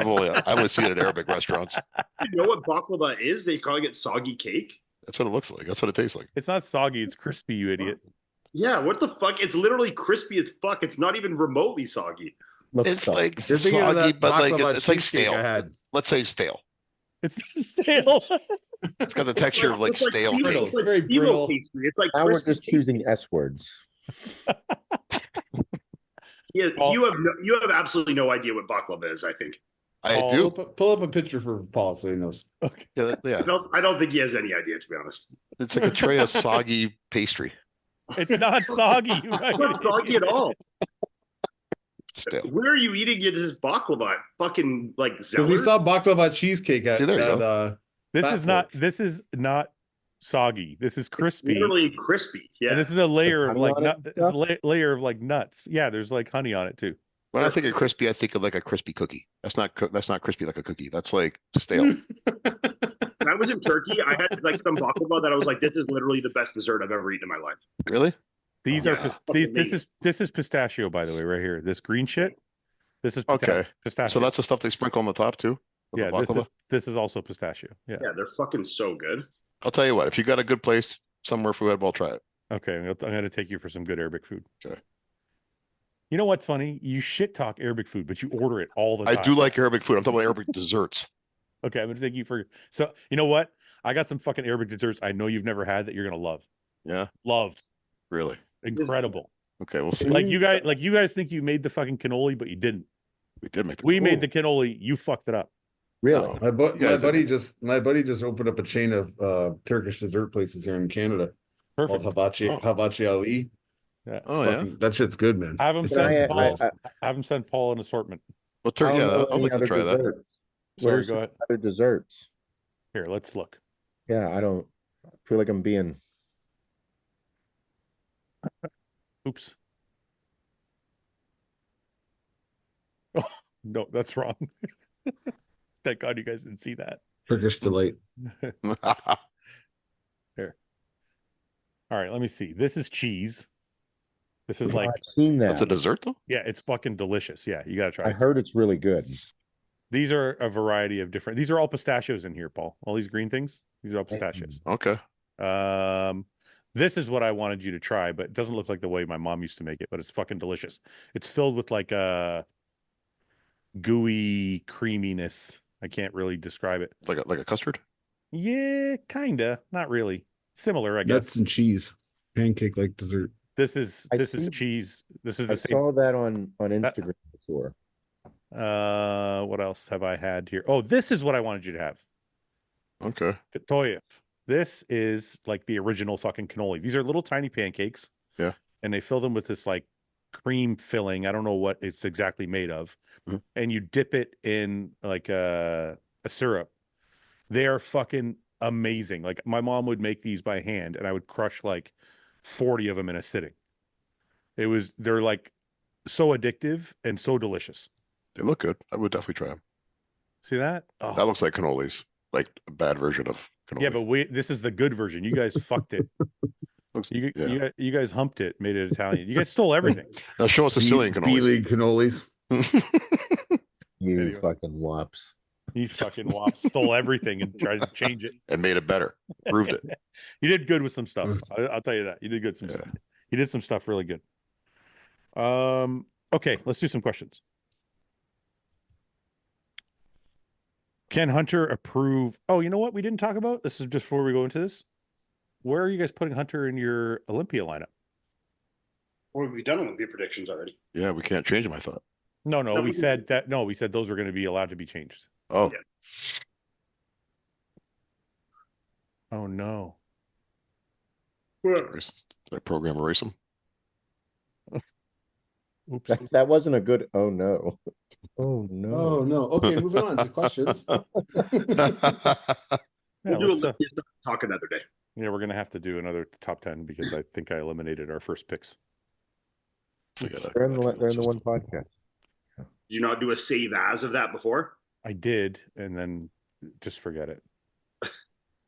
You're gonna have to go look it back at that. Wait, podcast. no, I got it. Haha. Fucking sweet. Okay. Let's see here. I don't want to change mine today though. Okay. Is anybody changing where Hunter is? based on what they saw. Or anybody else based on anything new. Yeah, I'm leaving it for the time being. I'm going to leave for the time being, but I am going to make changes. Yes, Seth? I'm moving Curry up for sure. Have you seen pictures? Updates? No, but I'm definitely moving him up. Mike, any changes? Hold on right now. Not right now? Yep. Okay. We'll come back to it. Let's do some questions. Can Hunter improve his midsection? Like, is there room to improve it, or is he going to? I don't In know. what It's way, kinda- I don't know. Maybe they want to see it look Yes. Yes. better. Okay, thank It, you. it needs to improve. Yes. Thank you. Absolutely. Thank you for just simplifying it for me. Well, simple question gets a simple answer. No question, but it was an honor to compete in front of Paul at the North Americans a couple weeks ago. You're the man, Paul. I'll be back better next year. Ian Thank you. Cummings. Oh, Ian. I remember. Paul's It's like, Good old Ian. oh, yeah, you have the red shirt, right? No, I obviously I don't remember the name right now, but that's nice to hear. Thank you. Not a question. Just wanted to say how awesome you guys are and how great you are as ambassadors to the sport. I was obese most of my life, battling with depression, anxiety, and bodybuilding gave me a dream to chase. and saved my life, helping me lose 115 pounds and stepping on stage, overcoming my anxiety. This sport may not be for everyone, but I hope one day I can help motivate and inspire others as you all do, even if it's just them seeing my before and after to know it's possible. Oh, and Paul sucks. You put that in, Fouad. I don't think he actually wrote that. Let me see the message. I don't think that sounds like you added that. Strong in words. That's strong it went words. from like, yeah, that he sounds like the kind of language this guy would use. That sounds like Fouad language. I'm serious. That's what it says. That's what it Go ahead. says. That's what it says. Wild. I don't know why that took such a bad turn. Jeez, I know. It's out of nowhere. All of a sudden. Real hate on for Paul. Yeah. It's not, you encouraged him to lose all that weight. It's his hatred for you. Yeah. Jeez. But maybe he Also, liked it. Paul. Maybe he liked himself better when he was overweight. I don't know. Go ahead. Take it on me. Go ahead, Seth. You find it? I'm looking. I haven't Okay. found it yet. If you could pick one guy on the podcast and have him be your father, who would you pick and why? Mike? Pick Paul, Mike. for sure. I picked Paul Mike for because he sure. would protect me. I can get away with anything with Paul. We get to do shit together. Ian? I'll take Seth to be my dad. Oh man, Seth? I was Ian probably and gonna Seth say- would be out in the bush fucking father-son hunting and fucking doing shit like that, you know?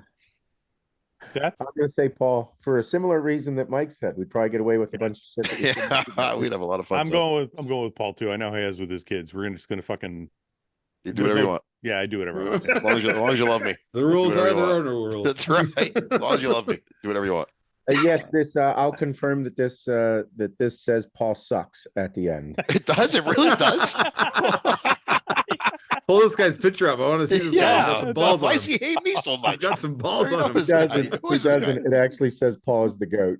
Oh, okay. Okay. Well, thank you. Truth Um, comes out.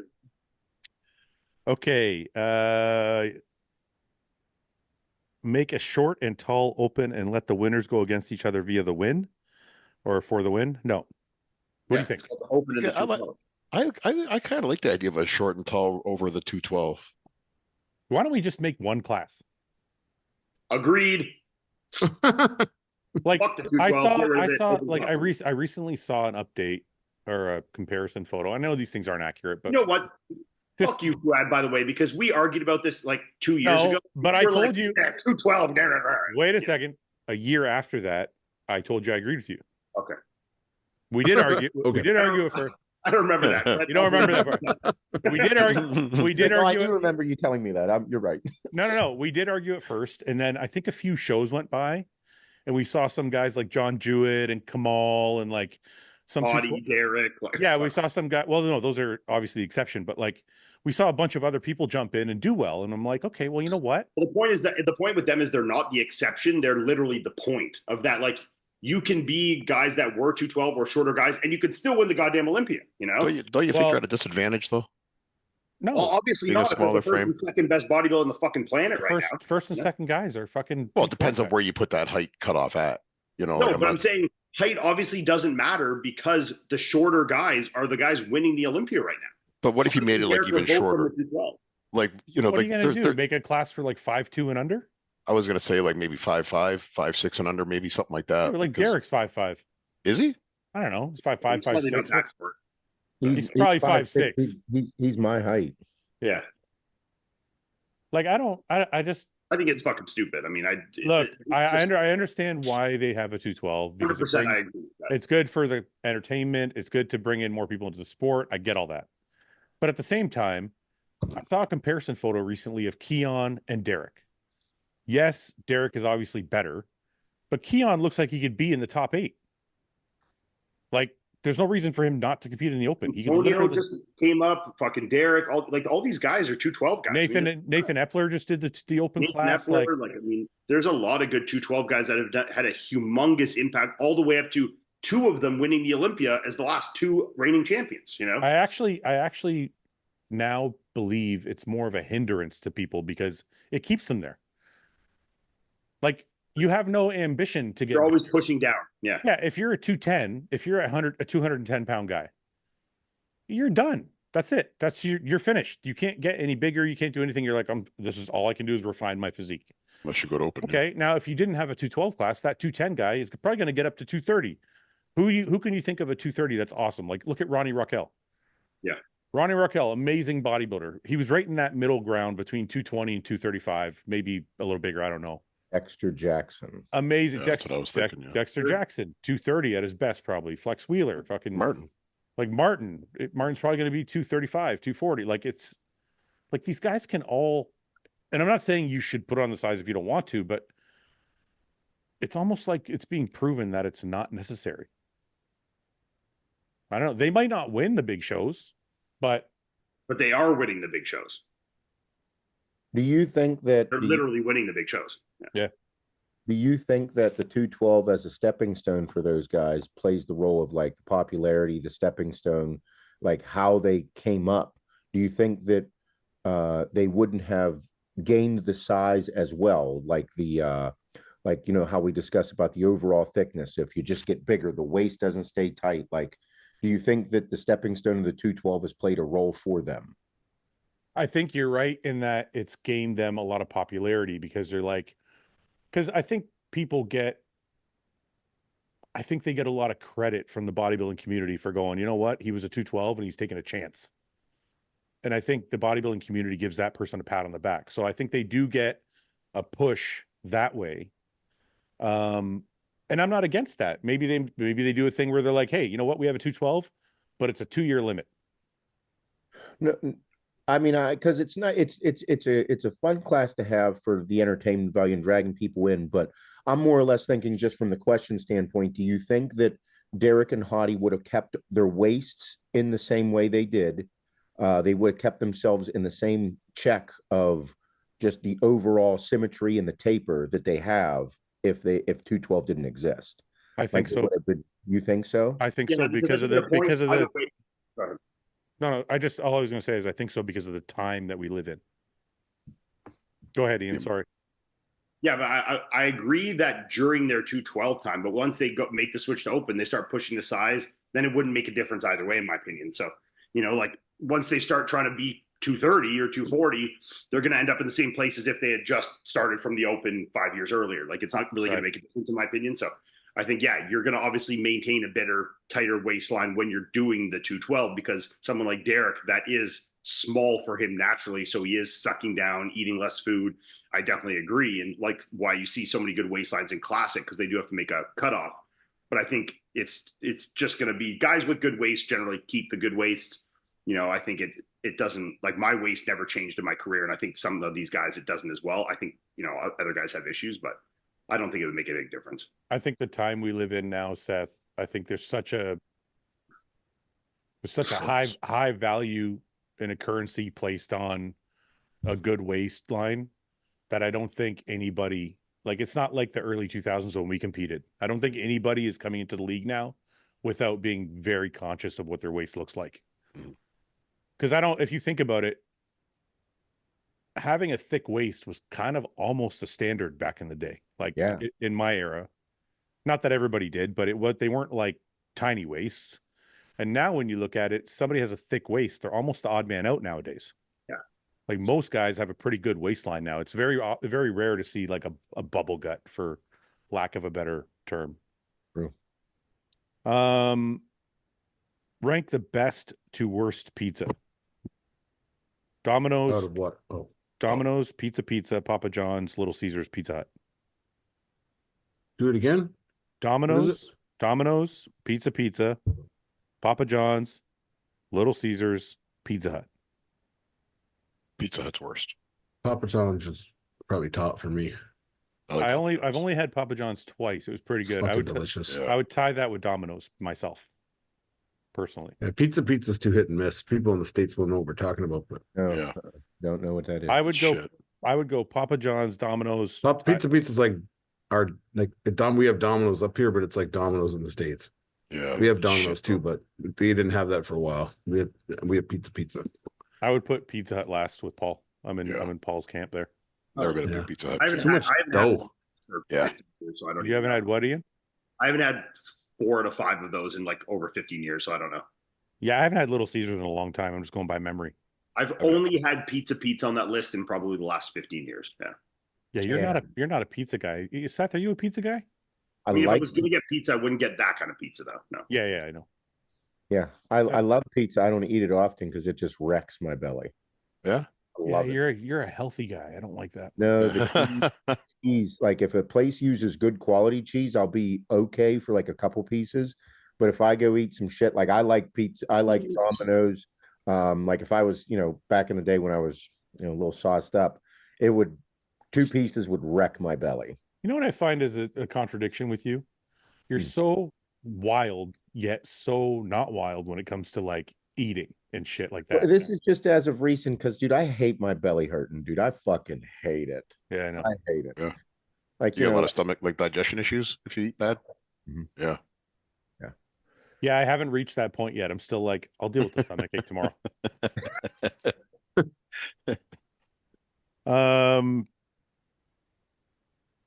What's the new bike you're gonna get, Ian? People want to know. I don't know. I haven't picked one yet. You haven't picked one yet? Okay. So I Is get that Hayabusa I sent you today. Yes. Yes, you should. You saw the back tire on that fucking thing? Yeah, it's got a 300 on it. Yeah. Will there be a new Paul t-shirt and on the back says, "Are you really doing legs if you don't throw up?" Oh, that must have been from the story the other day. Post that. Oh yeah. Did you? Yeah. It was close. There, right, Paul? Yeah. It was close. I hate that fucking We were doing pendulum squat. we finished a leg workout with pendulum squats, and he hates those more But than like rapid fire. Yeah, we didn't. We And, took a very, very little rest.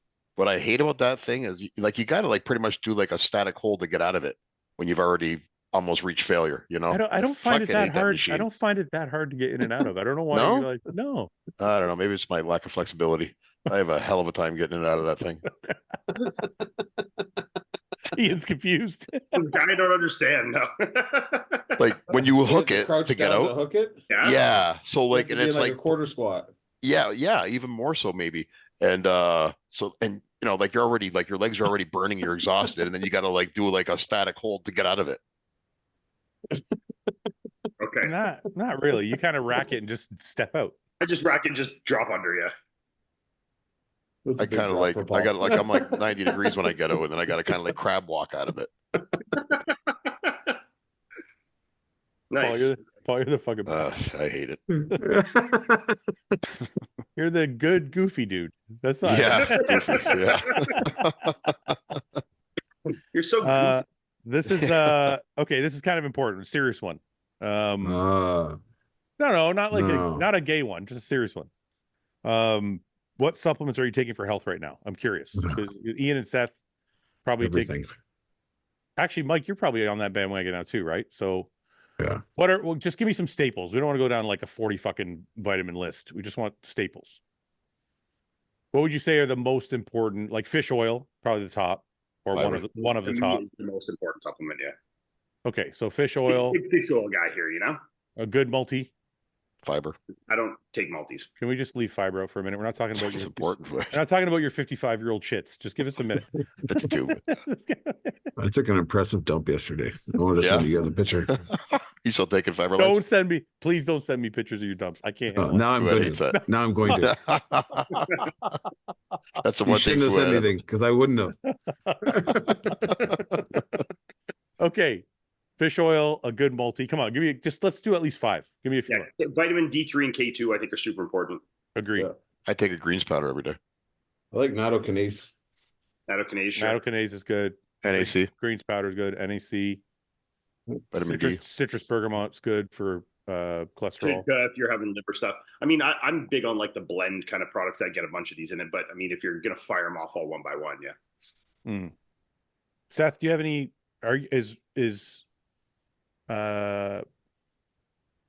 Axe and Sledge planning on doing a health plan at all?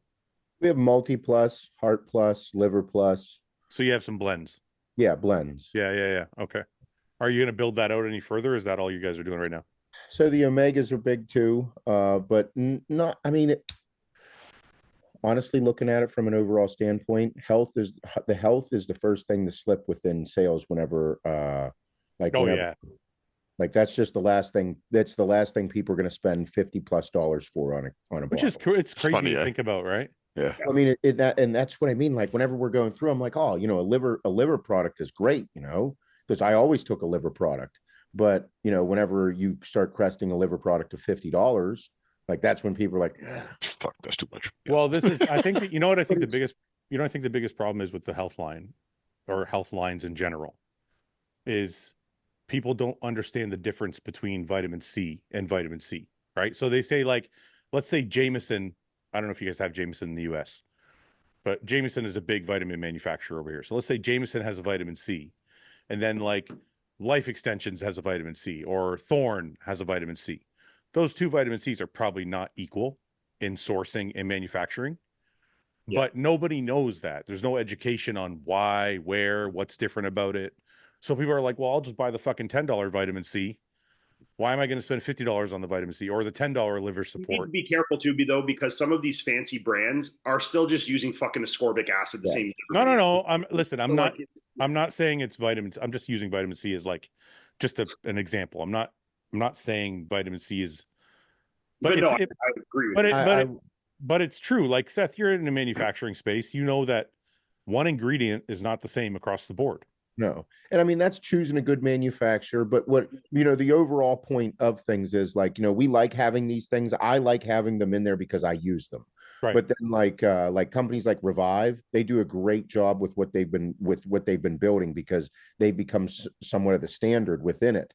Right. And they are making things affordable for people to be able to do some of those things, like within whatever they would need. If you're on a prep and you need a specific amount of vitamin D or this or that, like, because to build out that line, not many supplement companies want to do it, because there's not a huge margin to make because of who they're competing with. And if you're not doing large runs, you're not getting the same prices of some of those things that they may be. But I just overall, especially, like right now with the economy and kind of how it's just taking a hit and inflation's through the roof, people like proteins, they like pre-workouts, they like amino acids, they like their carb powders, they like the basic necessities for their luxury of life, which Right. would, the For the gym. gains.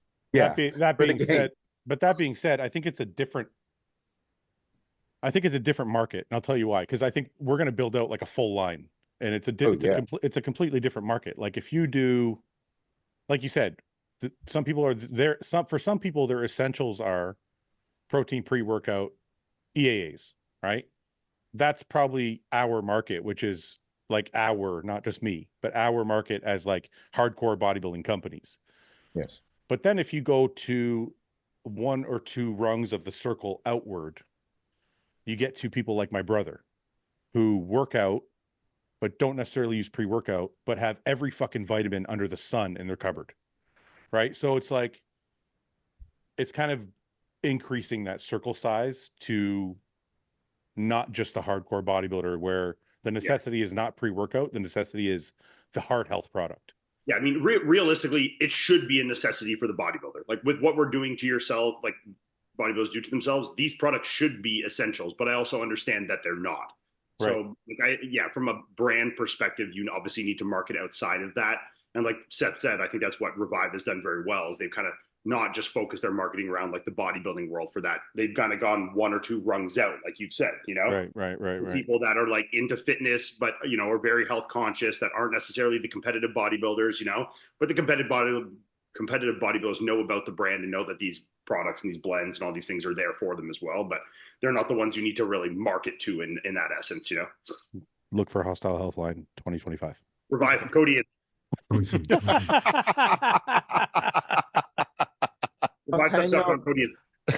was hanging out with the Gym Reaper guys. I know. I saw you. You were golfing with them today. I saw that. Dude, they are a riot. Really good dudes. Who all was all there? Or was out there? Was it like Rock, Amber? Like who was there? Rock, Gabe, and I believe Matt.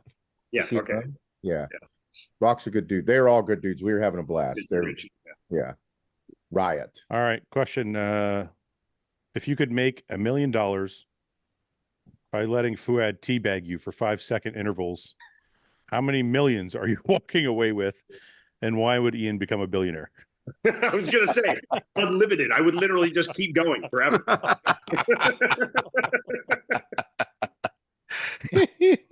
1 million, 2 million. I'd probably stop at like, I 20. think I'd be pretty, if I had 50 million, I'd be good. Well, you got to think Even after 20 million, I'm probably very good there. So After- I'll take 20 to 50 tea bags and I'm good, you know? listen, a couple things. After 30 tea bags, I'm probably going to start sweating. So the 30 million. So you can handle her legs. Legs burn out. Honestly, your wife puts those in her mouth. It can't be that. not when they're sweating. Yeah, 20 to 50, I'm okay. No problem. Even 100, I could withstand 100. Fucking Jesus Christ. It's not that bad.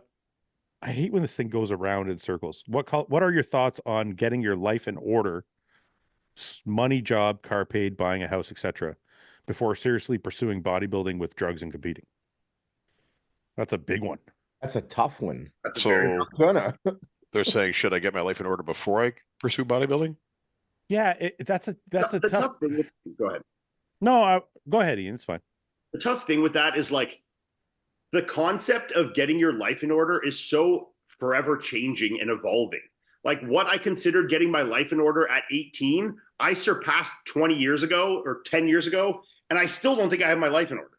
So Right. It's like we're always thinking like we got to do more, we got to be doing more, we got to be doing this. I mean, you and I had this conversation about, when we were sitting riding the bikes about like fucking life and shit like this, Right. And I think it's forever evolving. So if you're waiting for like the perfect day that you feel everything's good and you got it all together, it's probably never going to come. Do I think that you should be spending money frivolously on fucking steroids when you can't afford to like pay rent and shit? That no, obviously I don't. But I also don't think that you should like tomorrow like is always changing, So I think if you're looking for the perfect tomorrow to come, it's never going to exist, I don't think there's one answer to this because everybody's desires and needs for life are different. So like what I mean by that is like if you have no wife and no family and having an apartment and a car, you might be satisfied. You might be like, you know what? I got an apartment, I got a car. I'm going to spend the rest of my money on bodybuilding. Other people might be like, you know what? I'd like to get married. I'd like to own a house. I'd like to have a car. I'd like to have a good paying job. And then I'm going to go bodybuild. Like it's really an individual question. And then you also have to factor in the concept of, are you bodybuilding to set up your life? Like maybe you're bodybuilding because you want to win some shows or you want to become a good coach or you want to get a sponsor or whatever other, maybe you want to start a clothing brand. Maybe you want to start a supplement brand. Maybe you want to like, there are other avenues in the bodybuilding space where you can make money to set up your life. So you might be doing it to set up your life. You might want to set up your life first, or you might not give a shit. So I think there isn't really a right answer. No. Anybody have any input like on that? Like, I just think there's never any perfect time. So just fucking do what you want to do. Well, I agree with Ian on that too. Cause like,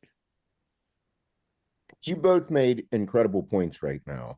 And I think that whenever thank you, Seth. I mean, you did because it is the long and short of it. Like other people you can just say, what is having your life together? And then in the same breath, it's like, dude, whenever you go and compete, like, dude, I competed because I knew in my heart that I was good enough to create something out of it. Right. And I was like, I have to take the chance on myself. I have to. If I don't, I'll be super upset. And fortunately, it worked out for me. Other people, they had the same aspirations and it didn't work out, but at least you'd be able to say, yes, I tried it. And like, if you wait and wait and wait, like you're going to wait forever. You might be waiting way too long. You might have missed your peak. Go after it, but don't expect it. Like, just it's life. Well, I also, we even see this even just like, and it's the same, but not like even in bodybuilders, like, how many bodybuilders do we know? Like, and I know a few guys, I could even say names that are like perennial off season, like waiting for the perfect moment to compete, like when I'm big enough, when I'm ready enough, when I'm this enough. And it's like, and it never comes because it's always evolving. Like your standards change of what is ready enough. And then they just never end up competing because they're paralyzed by the thought of not being ready or not having their life in order in what we're talking about here. So I think you just need to fucking, if you want to do it. And if you think it can make you opportunities, do it. But also like Fouad said, if you if that's not high on your priority list in terms of what your goals and aspirations for life are, and you want a house and a family and all these things more than you want to be a bodybuilder, then obviously I would restructure your priorities, you know? Well, I'll give you the kind of my final thought on it, and my insight is do it while you're young, because while you're young, you can fuck things up and still come back from it. So that's what I did. Like, so I wanted to be a police officer, and I'm like, okay, well, I can go do this bodybuilding thing. If it doesn't work out, I can still be a police officer when I'm 25 or 30.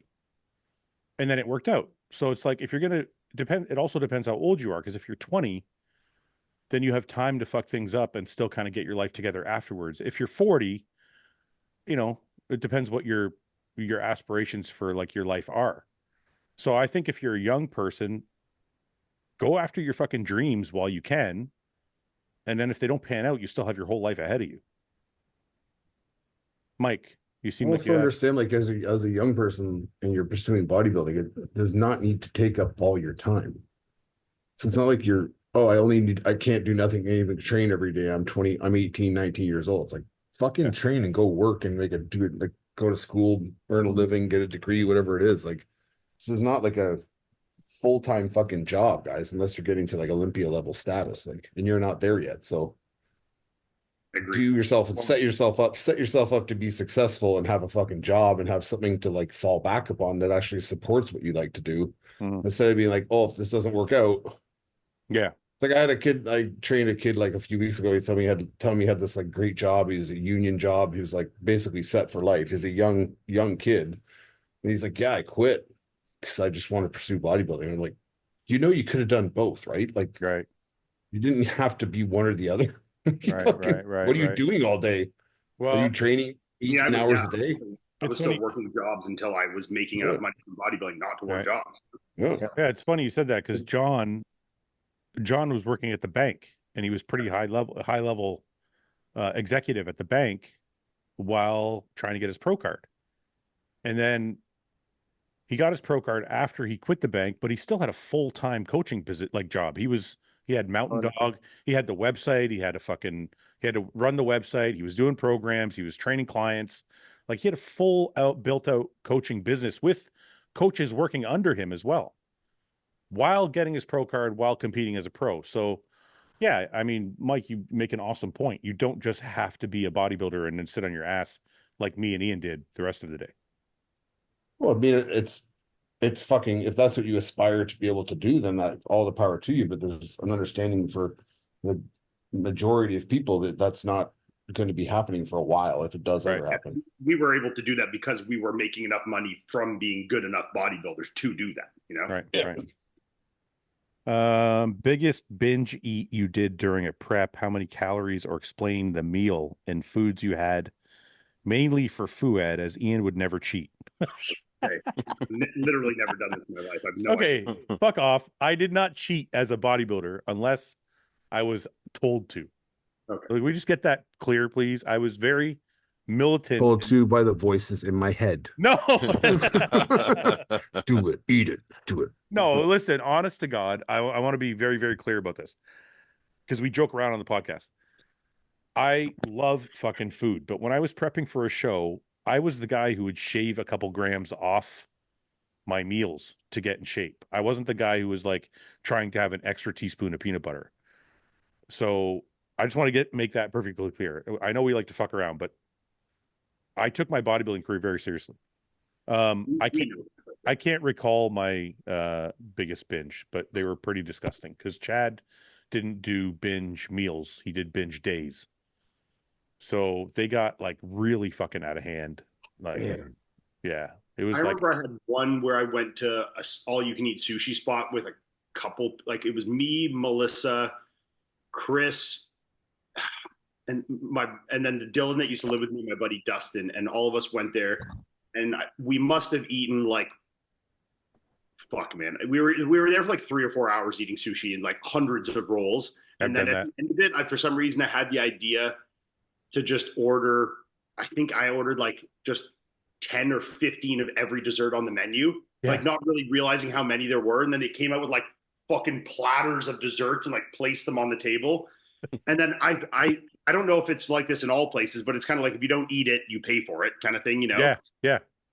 So then I was like, I saw how much came out. I was like, oh my God. So then we sat there and ate all of it until we like literally, we had to like lay down the benches. Like we couldn't leave. Must have been in there for 4 hours, you know? I did that with Terry once. We went for all you can eat sushi and we fucking ate. Did the same thing. And then we just started ordering ice cream. Yeah, that's what this was mostly. And we told the waitress not to take away the bowls. So we would, you know, they're like little bowls. Stack them up, like yeah. So we started stacking them to see how high we could stack them. We just kept ordering ice cream, and they kept bringing it. We kept stacking them up. Yeah, because they'd be like 1 scoop in a bowl, you know. Yeah. It was. There's been some. Yeah. One time I was at work. I binged one time at work on fucking vending machine chocolate bars. And and everyone at work knew that I was dieting for a contest. I didn't want them to know that I had broke, so I put all the wrappers in my pockets. Then I went home sick, threw them away. I mean, I ate like a dozen chocolate bars at least. Went home sick after that. Yeah, I was sweating. That's a low, man. That's bad. Yeah, that was rock bottom. That's a low moment for sure. That was a very low moment. No, rock bottom. No. It's rock bottom. Yeah. No. Rock bottom is when you take something out of the garbage. Oh, yeah, I never do that. I don't know, man. Eating chocolate bars till you go sick home from work. That's crazy shit. Well, you know, did you go home around eight things got dicey. Did you go home? Did you go home out of embarrassment or because you were actually sick? Both, and I was sweating profusely now because this was like deep into my diet, and I had been so fucked. Yeah, and I had been strict up until that point, so I don't know what made me snap that day. I don't remember right now, but the sugar rush was just like I was just dripping sweat. I had to go home. They're like, man, Paul took some wild drugs today. Yeah, like no, like no, just chocolate bars. Sniffing fucking lines in the back room, man. If you could only eat one fruit for the rest of your life, what would it be? Ooh. Seth, I already know yours. Raspberries. Oh no. I like the balls. I go apples. I love apples. I thought you were going banana for sure. I know. Apples. Apples. You go pineapple? Yeah, like pineapple. You know what the problem with pineapple is? I like it so much it gives me a stomachache every time I eat it because I eat too much. Really? See, when I think of what I eat the most, I obviously eat bananas way more than every other fruit because they're by far the most easy and convenient to eat. Yeah. But like they're not. Is it easier than an apple? I find an apple kind of a fucking pain in the ass to eat, to be honest. I eat the whole. Fouad eats it. Yeah. I love apples, but I find them fucking like you're like. Paul, you don't know how I eat an apple, do you? You eat the whole thing. I eat the whole apple. Yeah, I don't do that. Yeah, he does. He eats the core, everything. Yeah, you can't eat the core. Yeah, why? Fouad does. Are you gonna grow a fucking apple tree in your stomach like your mom told you when you were 6? Johnny Appleseed. No, it's like when you're biting through that fucking that's just you know. Like I'm a fucking animal, dude. I just fucking eat that shit. He bites apples in half from the bottom. Yeah. I don't eat it like a normal. I just right from the bottom. It's fucking. There's no way you actually do that. He does. Honestly, I do. I'm gonna see. Look at Napa right now. Go record it. Yeah, go record it. I literally don't believe you. Why is this so shocking to you? I don't believe you either. I think that's nobody eats crazy. the fucking core of the apple. I eat the whole apple. That's where my life on it. I believe that you have done it before, but I don't believe all the time. I've only seen every time I've known him for 20 years. Every time he's eating an apple in front of me, he eats the whole thing. Why? I don't know why. Every time I ask him why. With that though, because why not? Because it doesn't fucking taste good. Why would you do that? It tastes like garbage. Fucking. Jesus Christ. Do you eat the fucking banana peel too? You just No, that's why I said the apple's more convenient because there's nothing to throw away. You just eat the whole apple. You eat the stem? Do you eat the stem at the top? No, I throw it. No, he leaves that. That's too far. That's too far. Yeah, that's where I draw the line, Ian. Well, I'm not a fucking psycho. I can't breathe. You're retarded. I don't think it's that weird, is it? Yeah, that's really super weird. Fucking weird. It's really weird. It's really weird. That's insane. I knew I wasn't the only one that thought this. Why haven't you ever said anything? Paul's just sitting there like this, like. I remember the first. Yeah. The first time I saw him do it, I was like, I can't be the only guy who doesn't do that. And Why yeah, didn't you, and obviously why I'm not. didn't you say anything? I did. You don't Everybody remember me does saying? do I that. remember being like, "You just what'd you do with the apple core?" You're like, "I ate it." You ate the apple core? You don't remember that? No. A couple times. I remember just being like, "You ate the whole thing again, didn't you?" And you're just sitting there with the stem in your hand. Like a fucking raccoon, man. Just Yeah, go it crazy. is. Yeah, and he doesn't. And there's like you wouldn't even know it. Like you think when he's biting through the cord, it's hard. You think you like see him like struggling with it. Nope, he's done, and then he just and then there's just a stem left. Like a fucking- Hey, whatever. It's interesting when you Google it. When I Googled, should you eat the apple core? It says, yeah, you should. See, Really? you Why? guys are all fucked. I'm right. Yes, the entire thing, the seeds, the core, the blossom ends, you eat the entire thing except the stem. There you go. Wow. You guys Why? can suck it. You guys can suck it That's actually crazy. because it's delicious. I've seen my dad eat the core of an apple, like of a Macintosh apple, like around Yeah. this time of year when you go to an apple orchard, just to be a dick. No value or anything. I literally never thought this was a thing. Apparently, you should be doing this, I told you. See, you guys should do it. It's I good. think in the comments, people that do this as well, comment because you're fucking, that's crazy. Yeah. I don't think a lot of people do it. I've never really seen anybody do it, but I just thought to myself, it's not a big deal. Just eat it. So when, I've never seen like, it. how old were you when you made the decision to like, I'm just gonna eat this? I don't know, like 25. I'm like, why am I throwing this part away? Oh, was that later in life? I thought it was something you did as a kid, probably. No, I just one day I was like, 'cause you always eat around the core and there's like Yeah. always some left. And I'm like, Yes. why am I doing this? I just fucking ate the whole thing. And I was like, I'm like, why is this? Why am I bothering like chewing Doesn't around? it taste terrible? No. Like it's like hard and chewy and like, I No. spit it out when I sometimes take a piece Yeah. of that in there. Don't Well, be I'm gonna pussy. try Stop it being- now. stop Yeah, being I guess I'm soft. You guys are soft as fuck. It's just an apple. I guess I've just been like told that you don't eat the core, so I never thought to do it, Go get an apple. I'm I eating don't the have core one, but tomorrow I'll try. morning. Does anybody have an apple they can go eat? I want to see what you No. guys think. No. Yeah, bananas and grapes. Okay, we'll do one more and then we'll go. I don't know. Maybe this one's kind of important. If you could pick 3 of the most important markers in blood work, what would they be and why? There isn't really 3, but if anybody wants to answer, go ahead. I know it doesn't work that way because, okay, can I just state this before we do this? There is no 3 important markers. Blood work, think of your blood work panel as a puzzle, okay? Yeah. Every line item affects every other line item. So you don't just read, like you can't just take a blood work and read like my liver enzyme says this, so that means this. It doesn't work that way. Your liver enzyme says a number, but it could be related to 5 other things on your blood work. Yeah. So think of when you think of looking at, that's why you need a professional to look at your lab work. When you think of your blood work and looking at your lab work, you have to think of it as a puzzle that all fits together. So it's kind of wrong to say what are 3 of the most important things, but I guess if we have to do the exercise, I would say I'm not answering that. Don't Yeah. do it. Just- They're gonna quote you. Don't do that. Yeah. You made a tremendous point. I think we move Yeah. on. I think leave it there. I don't think you should answer Okay. that. I think there's not 3 most important things. It depends who you are, what you're doing. I mean, it's 3 Yeah. things for you. Your 3 most important things could all be kidney values. For someone else, they could be something else. I mean, there's no 3 most important things. Like just no. Yeah. It's important to get your blood work done. That's it. Yeah. And do a full fucking panel of everything, not just like 3 goddamn things, and get somebody to read it for you, please. Don't just, and I'm going to tell you guys a quick story. My very first doctor that gave me blood work to go get done, I got done, and they called me in a panic like the week later. Oh my God. Creatinine is 5 You points got, over. you got, yeah. no, you got to come in. You got to look. And I'm like, okay, holy fuck, what the fuck is wrong? So I fucking get to the doctor. My liver enzymes, I think it was my ALT or my AST, I can't remember, was 42. And he's like, your liver enzymes 42. You got to get off steroids.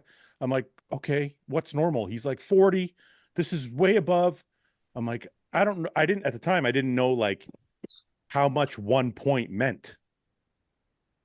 Goes to show I talked to somebody who actually knows about blood work and knows about kind of when to worry and what to worry about.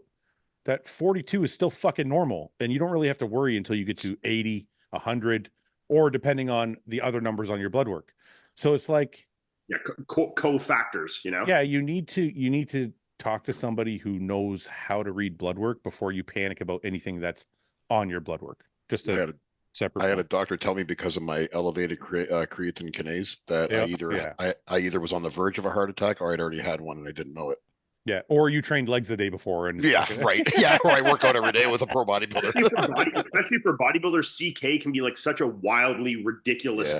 Yeah. Like you could have a hard workout the next day, and it could go from like 100 to like 3,000. You know what I mean? Yeah. Like you can throw it off by such a ridiculous margin by training. You know, well, or just hydration or like anything like that. Yeah, just to touch on that, like bigger guys too. Like if you talk to a normal doctor, he might not understand that guys our size with more muscle have higher creatinine values, have higher, like their blood pressure might be elevated by like 5 points. Like there's a lot of different things that go into people that have more muscle or living the lifestyle this we is live. why you need someone good to look over it, because where you're like looking at the CK or the creatinine, it's like, okay, but where's your BUN? What's your GFR? Like, what are all these other, factors alongside that? And, what are the cofactors? So yeah, don't just take one thing at a time like that.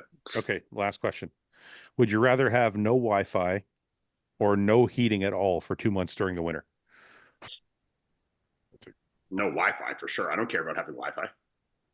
What about, what if you had Does no your data? phone still work? Or You have you have no data. You have no data, no Wi-Fi. It doesn't say that. It says no data. No, I'm adding that because you made a loophole. You're like, I don't care. I'll just pay for it. Yeah, I've got fucking unlimited data. I'll just use my goddamn cell phone. No, you have no internet or no heat. Television? Like no heating source, or are you allowed to make a fire? It says no heat. Oh, you'll fucking. It says no Yeah. heat. It says no heating at all. So I guess that means fireplace as well. You got to go with the heat then. We'll make it. Yeah, you need to keep the heat up. My fucking dogs will die. Like, actually, no, they'd probably be fine. But Like if you said no, like I'll probably make it. I think I could. I Put think them I on a could. blanket. Maybe I go with the Wi-Fi. I think I can make it. Doesn't get that cold here. yeah, you live in Windsor, bro. I live in fucking Ottawa. Yeah, you're fucked. Yeah, you're Oh, fucked. it would get cold, Fouad. You wouldn't be able to sleep at night. It'd be too cold. No, it gets like minus 35 here. I could sleep. Me and my wife would cuddle. Fine. You got electric blanket. I'll be nice and warm under my blankets with my. You know wife. what? Can I be honest with you?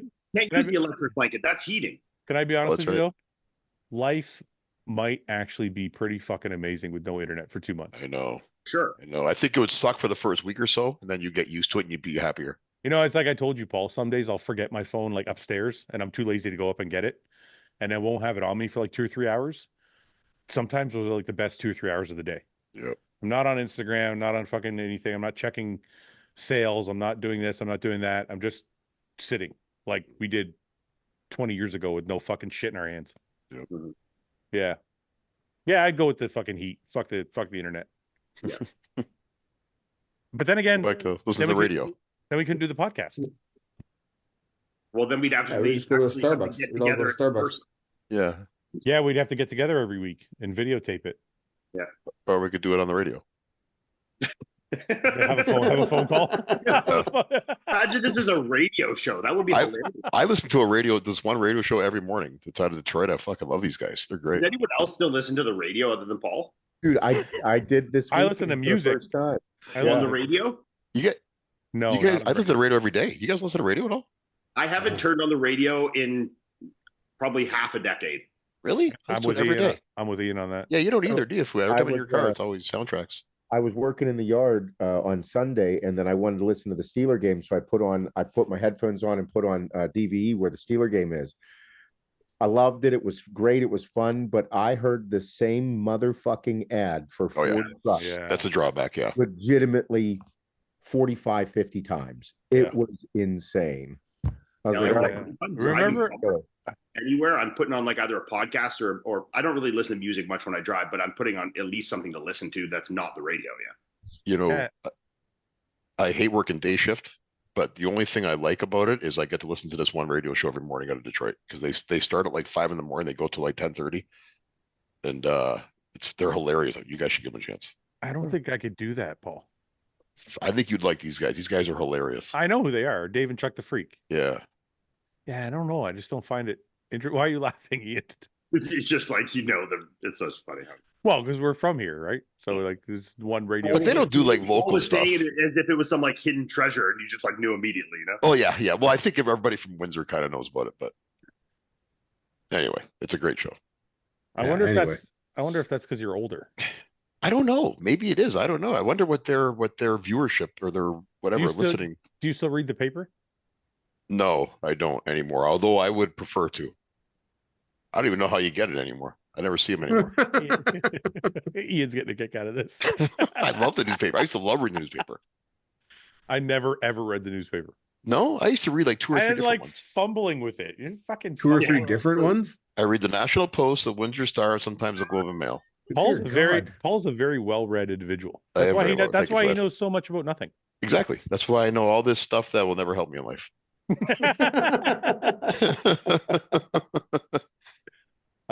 Okay. Paul, you want to send us off with a prayer? Yeah, so I was searching for something. I'm gonna go back to the rap. Okay. All right. It's my go-to when I'm stuck. It better not be. I posted a song on my story today that I had probably 150 people respond to, saying that Paul needs to do it as a prayer. I'm gonna do that one instead. Chopper song. Yeah. I picked a Biggie song. I'm gonna do that one instead. Yeah. Okay. Do your prayer. Go ahead. Your prayer. Okay. Yeah. Yeah, well, I was just picking. I was just looking quickly, but okay. Notorious B.I.G. 16 bars. Oh, sorry. Dear leader, let us bow our heads.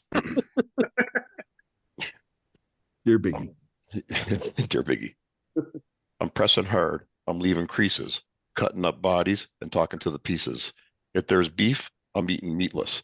Touch the bone, hit the dome. Al Capone, get stoned off the blunt when it's filled with the skunk. Get drunk and do a demolition to punk. Amen. Amen. I felt Amen. like you tried to rap a little bit during I it. kind of got into that a little. Yeah, I should have going. did that. You got a Yeah, flow I kind of got into the melody of it a little bit. Yeah, it was unavoidable because it rhymes so well. It was unavoidable. It rhymes so well. I couldn't help it, but kind of. All right, boys. We'll see you next week. Okay. See you guys. See you guys. There, guys. Bye, everybody. Bye.